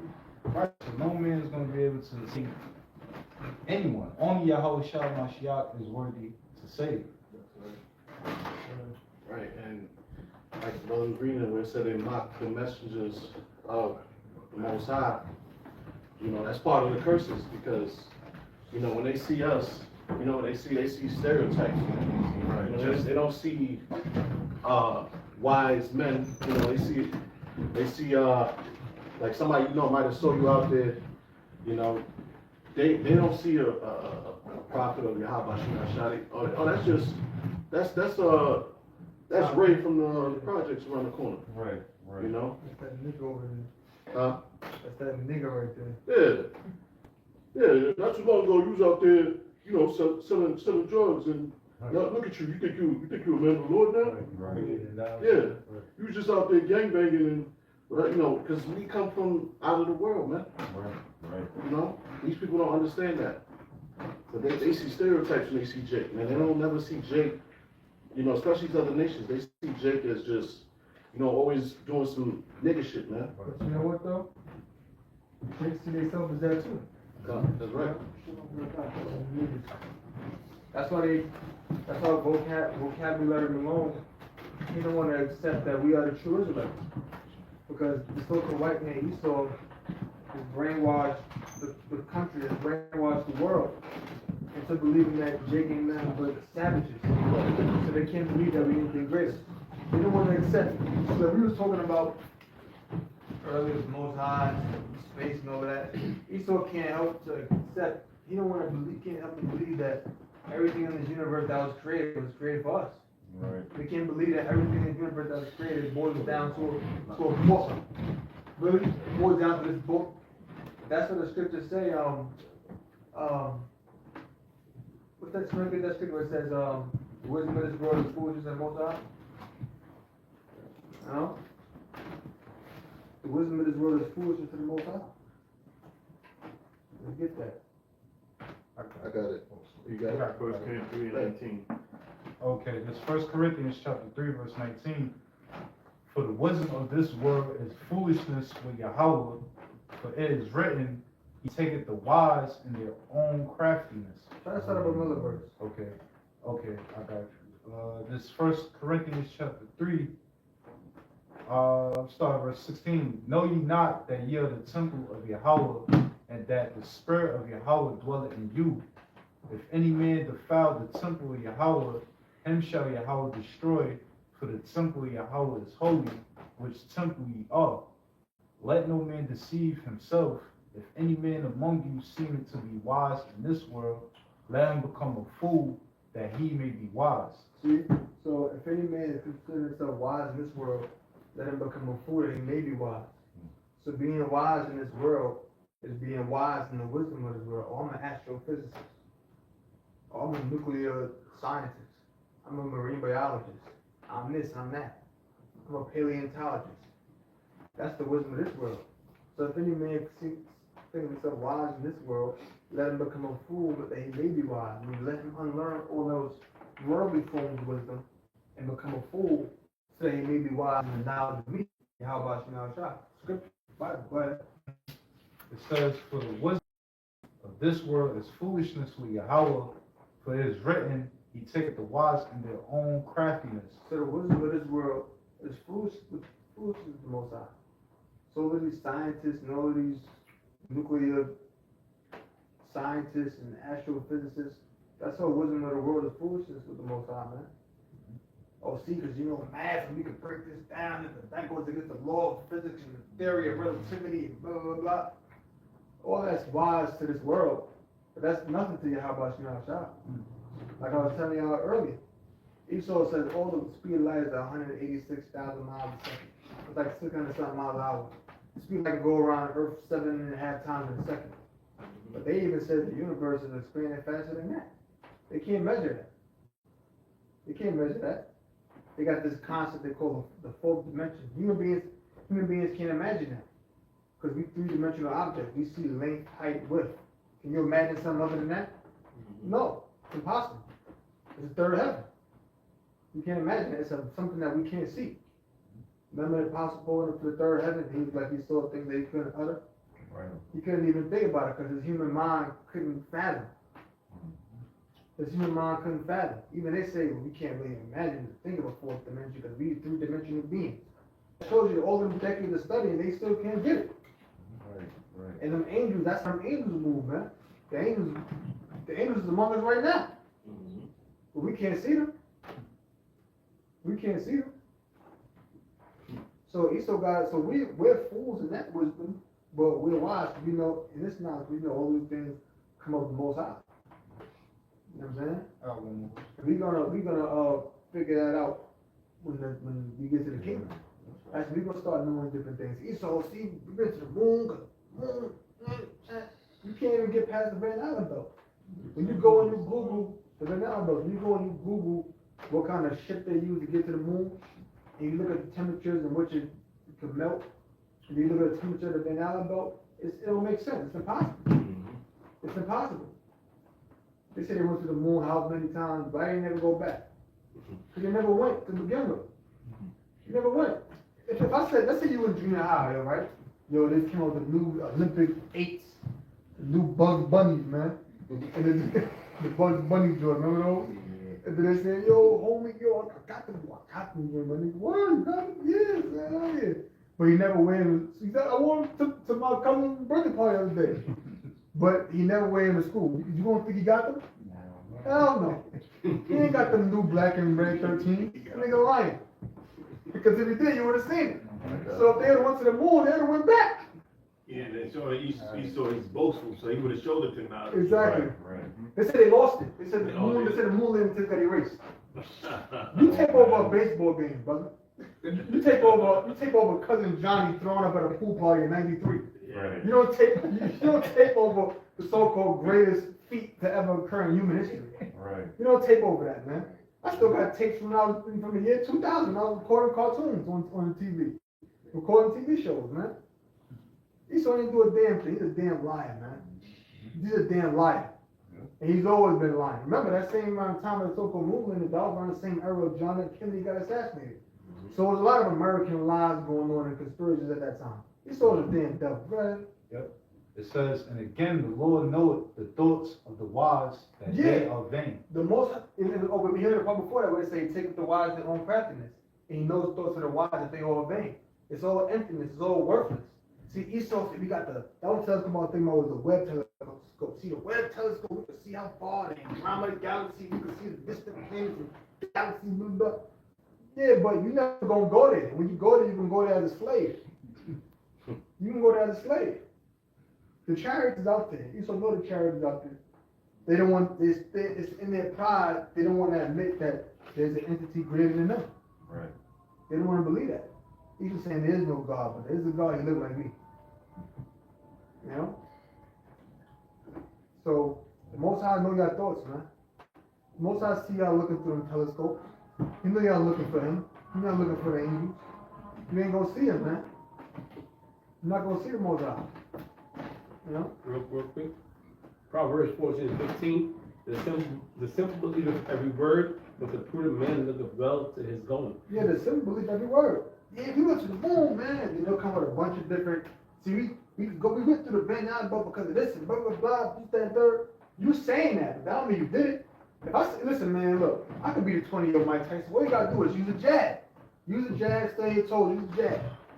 It's easier said than done. You know what I'm saying? Well, I could jump over. It's easy for me to, beat LeBron James one game basketball. We gotta do this and that.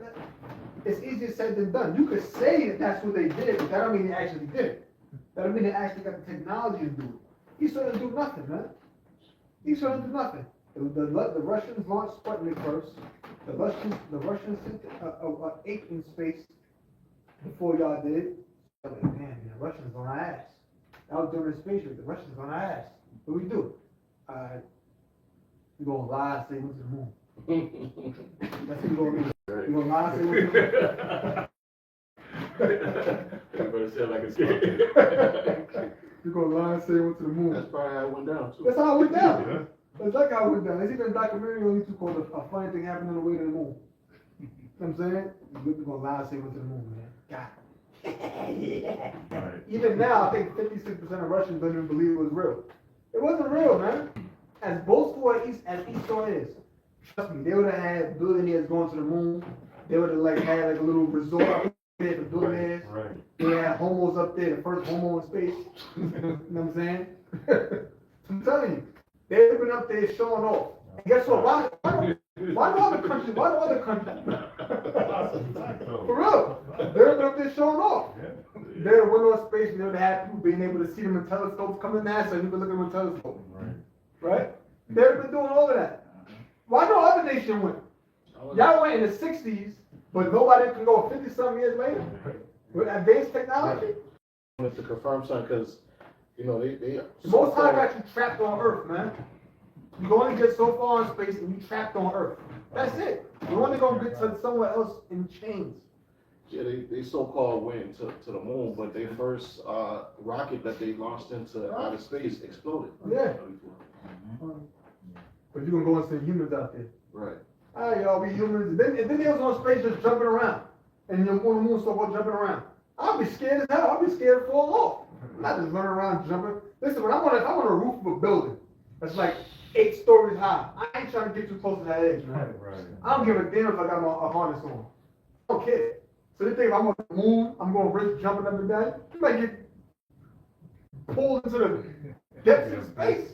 Right. I don't want that to happen. Hell no. Come on, man. You're jumping around carefree. Hey, bro. What's up? I got something, bro. Okay. This Jeremiah 31. I'm gonna start at 35. Yeah. Go ahead. Thus saith the Lord, which giveth the sun for a light by day, and the ordinance of the moon and of the stars for a light by night, which divided the sea when the waves thereof roar. The Lord of hosts is his name, or Yahweh is his name.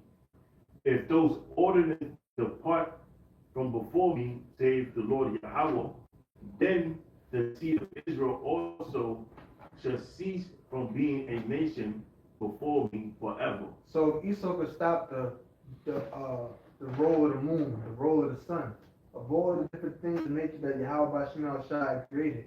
Then the children of Israel would cease from being his people. Now, they may say, ain't that serious, brother. You Bible ain't that much of a big deal. You reaching now. Nah, you gotta remember who's ahead of all of this stuff. So-called Jews.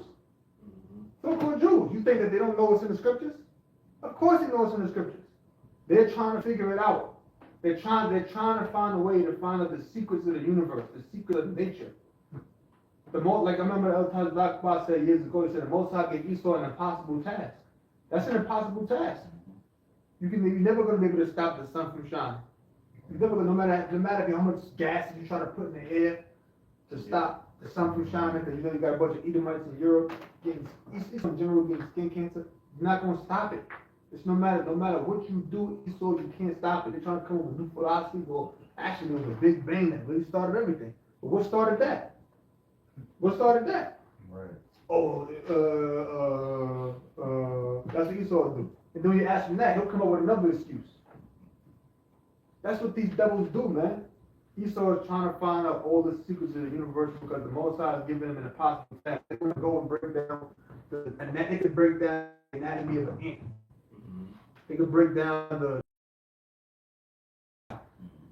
Esau trying to figure everything out. You're panicking. You're never going to figure it out, man. It's never going to happen, man, bro. It is a possible task because wisdom comes from the Most High. Exactly. The Most High is playing with Esau's mind. Yeah. Like you watched The Godfather when Don Corleone, he called in all the dons from the different boroughs, and he made a promise. He said, "Look, I'm not gonna be the one to break this go against this word, but here he had planned that his son was gonna be the one to kill everybody at the meeting, but he still kept his word. You know, and that's how the Most High is doing. He's playing chess with Esau." Verse 37, thus saith the Lord, if heaven above can be measured, and the see? That's heaven above can be measured. Wasn't we just saying earlier how with the Webb telescope, they see that the universe is expanding faster than the speed of light.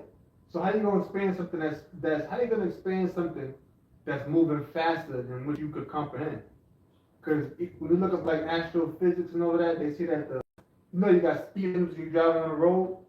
They say the speed of light is like the quote unquote universal speed. In other words, there's nothing out there that travels faster than it. But they say the universe is going faster than that. Because the universe is not a solid material like a human being is. It's not necessarily solid, it's not matter like a light is. So you can't even imagine it.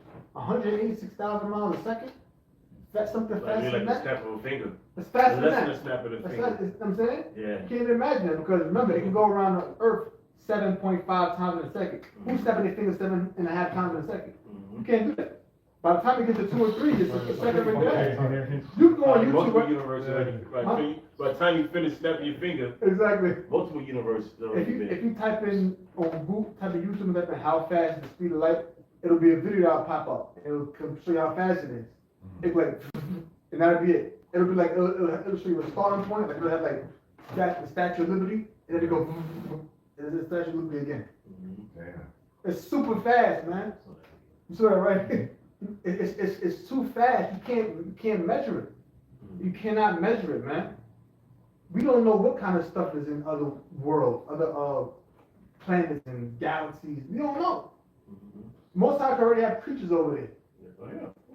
Creatures over there, and you know they got their own seasons, and it's something that's been untouched since the dawn of time.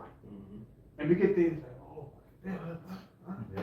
You know? Go ahead, brother. Yep, it says, if heaven above can be measured, and the foundation of the earth searched out beneath. See? That's what he's trying to do. He's trying to search everything out. We got to go 20,000 leagues into the sea. They got to go deep, but they can't because it's only but so far you can go until your submarine burst because of that water pressure.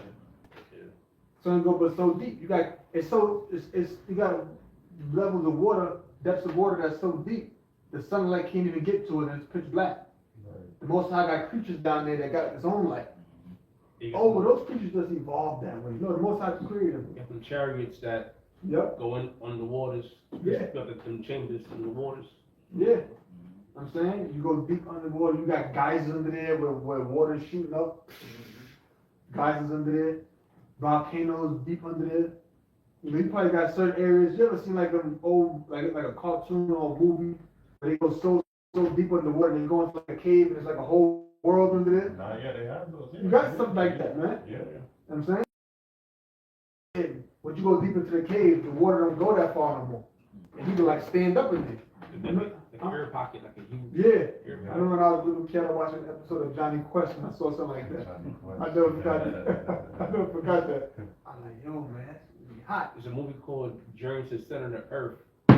It's a new one, I think, but the guy from the Mummy, I forgot his name. But there's an older one, it's the oldest one. The graphics is crazy, it's trash, but Yeah. the Concept. concept is Yeah. unbelievable, yeah. Real talk, man. I'm telling you, bro. Most I got some stuff out there. Like you can't imagine in your own mind a different color other than the ones you can imagine with your other things you could already see. Yep. You can't really imagine certain types of things, man. So what most I got for us out in other places, man, we don't even know until we see it. I think about that read that the foundation of the earth can be searched out. Esau is trying to search out everything. They're trying to explore all areas of the land, but the scriptures tell you, there's a path which no vulture has seen. What is a vulture? It's a bird, flies. And that's why they got a term called bird's eye view. Because a bird can see more than what you can see on the ground. So this is, it's in Job, there's a path where no vulture has seen, and it's a place where no lion's whelp has set foot. Yeah. That's in Job. Speaks about that. Right? Yep. So you got uncharted lands. I will also cast off all the seed of Israel for all that they have done, saith the Lord. So yeah, if you could do that, for all the sins Esau committed, most I say, I know you ain't my people no more, get out of here. Esau's really hoping to do that. You gotta remember, like I said before, to split it out about Shema Shah. These people that's running all these different research programs and NASA and everything else, they so-called Jews, man. Yep. They know it's in the scriptures. Trust and believe, they know it's in the scriptures, man. That's why they do everything they do. They just don't, Esau don't deal with Jake the way they do for no reason. They know that we the chosen. Everything from the beginning of the creation of time. Because remember, the Most High always existed. The Most High created time. You know? The Most High created time and space. The Most High is in his own realm that we can't even imagine. Can you imagine this in a place where there's no time? Where there's no space? The Most High is uncomprehendable. So the Most High created all this. And Esau don't want to believe that everything boils down to this book that you could buy off Amazon. They don't want to believe it can boil all down to, but guess what? It does. What you got up? It's Matthew 11:25. It reads, it says, at that time Yahweh answered and said, I thank thee, O Father, Lord of heaven and earth, because thou hast hid these things from the wise and prudent, and hast revealed them unto babes. Yeah, there you go. What scripture is that again? Matthew 11:25. Yeah, the Most High hid these things from the wise and prudent, not just the knowledge of His Son, but even the things that we talking about. He hid these things from the wise and the prudent, but He revealed them unto babes, man. It's knowledge. The knowledge that we have is greater than theirs, because the knowledge that they have is not going to lead to salvation. Most I don't care if you could break down E equals MC squared or pi is 3.1465873. That don't matter. That don't matter. We don't get saved for that. Most High not gonna come down, go send an angel down from heaven, and then look up your GPA. Yeah, that man came in there. You got a 4.0. You gotta go in there. Or you got math. You gotta pass calculus. Get that brother in there. Most High not doing it. They don't care about that. That ain't nothing. That ain't nothing. Because you remember the scripture tell you the Jews seek for a sign, and the Greeks seek after wisdom. Because in ancient Greece you had all types of stoicism, you had Epicureanism, you had this, that guy, that people were studying Aristotle, studying Plato, reading their books. You had all of that. The Athens of the East, how knowledgeable they were. But most I was like, no, none of that stuff matters. We don't care about that. So everything boils down to the truth, man. And we gonna boldly go where no man's ever gone before. Right. To the spirit of Yahweh Shem Shah, man. We gonna colonize the whole known and unknown universe. We gonna colonize over that, man. And guess what, Esau? We gonna colonize you. You gonna cut your feet off. You gonna cut your feet off and sew it to your wrist, and cut your wrist off and sew it to your ankles. And you gonna be walking on your hands. You gonna torment you devils, man, beyond belief. You ain't gonna have no mercy on you. Yeah. That was all right. All right, so Yeah, 10 more minutes. this is Job chapter 14 verse 5. Seeing his days are determined, the number of his months are with thee. Thou hast appointed his bounds that he cannot pass. Yeah. So Most High, what's that, Job 25? 14 and 5. 25, yeah. So Most High has appointed bounds that Esau cannot pass. So Esau, the Most High has a certain amount of years. Remember you playing Street Fighter, and you got 60 seconds in one round? When you're fighting, doing your thing, whatever, but then you lose because the other guy got a little more energy in you, and the seconds went down to 0. You're like, damn, man, I should have put it on unlimited. Well, Esau don't got unlimited time. You only got 60. You only got small time periods, man. You on survival mode right now. You play survival mode in a game. Every time you fight, beat one guy, your engine might go up a little bit, but it might keep it low. But that's what Esau is at. As time goes on, less and less time. Then eventually it's it for you. He said bounds you cannot pass. But we're gonna go to this galaxy. It'll take us, 3.4 billion years to get to the Andromeda galaxy. Well, you ain't got that much time. You ain't got that much time, man. You're gonna be exterminated by it. You're gonna be a memory, and we're gonna be it. And all y'all gonna see, y'all gonna worship at our feet. Acknowledge that we are the true rulers of this universe. Under Yahweh Shem Shah. That's right. With precept, it's Obadiah, verse 3. It says, the pride of thy heart hath deceived thee, thou that dwellest in the clefts of the rock. Yes, he said. Somebody break that down? Break it down, Corey, like about? Yeah, okay. All right, this is Obadiah, verse 3. It says, the pride of thy heart hath deceived thee, thou that dwellest in the clefts of the rock. I was just talking about Esau, okay? Because what Esau is filled with pride. Esau thinks that he is the Most High. So Esau, he's deceived by his own pride. He don't think that he's ever gonna go down. He believe that he's gonna live forever in wickedness.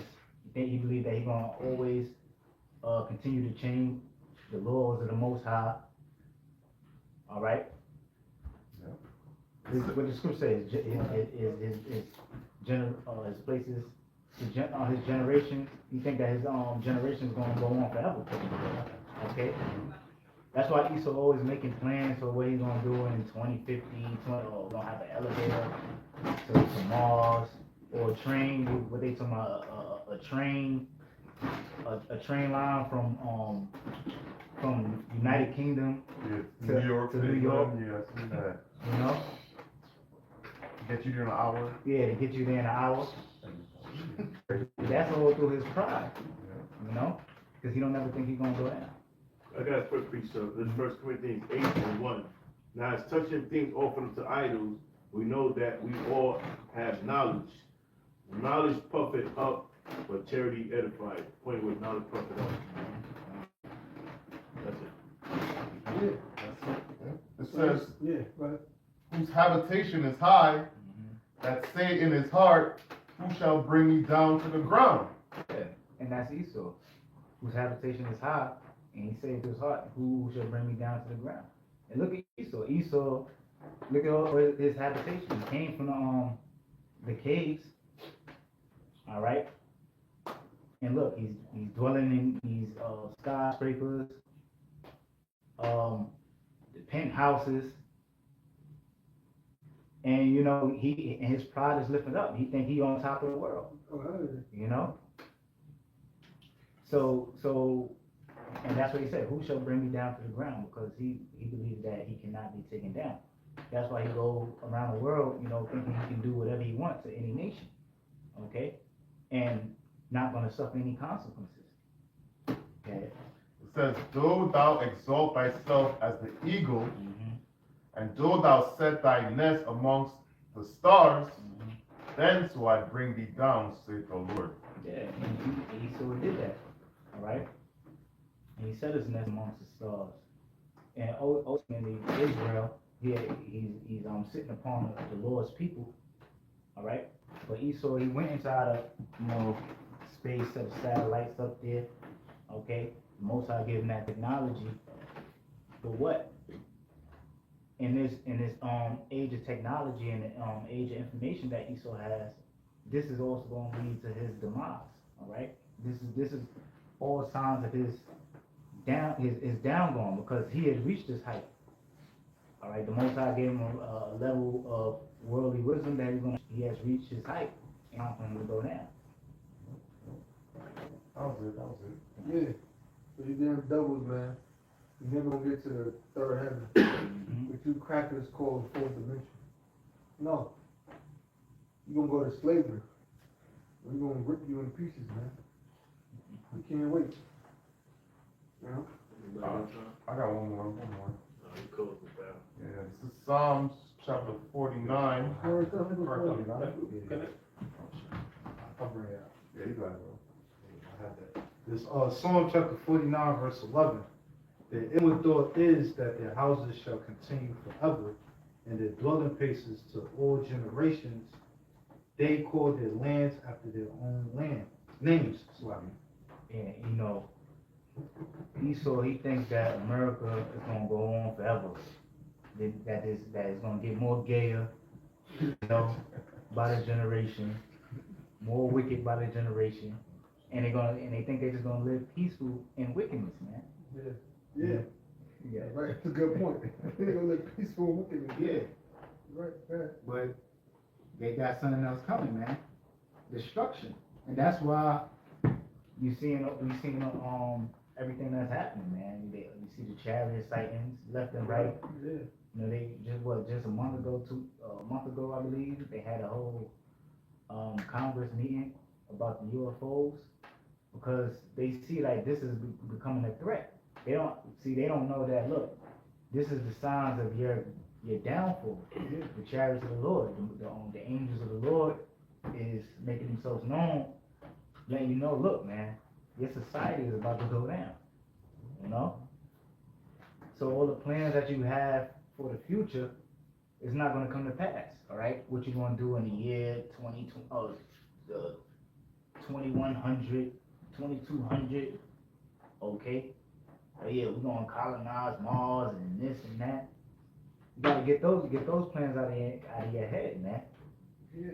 You know, because your future, Esau's future is slavery, 1,000 years of slavery in the kingdom of heaven, and then after that, you're gonna be annihilated, Right. destroyed from off of the face of the earth. There's gonna be no more remembrance of you. All right. So that's it on that, right? Yeah, that's it. Okay.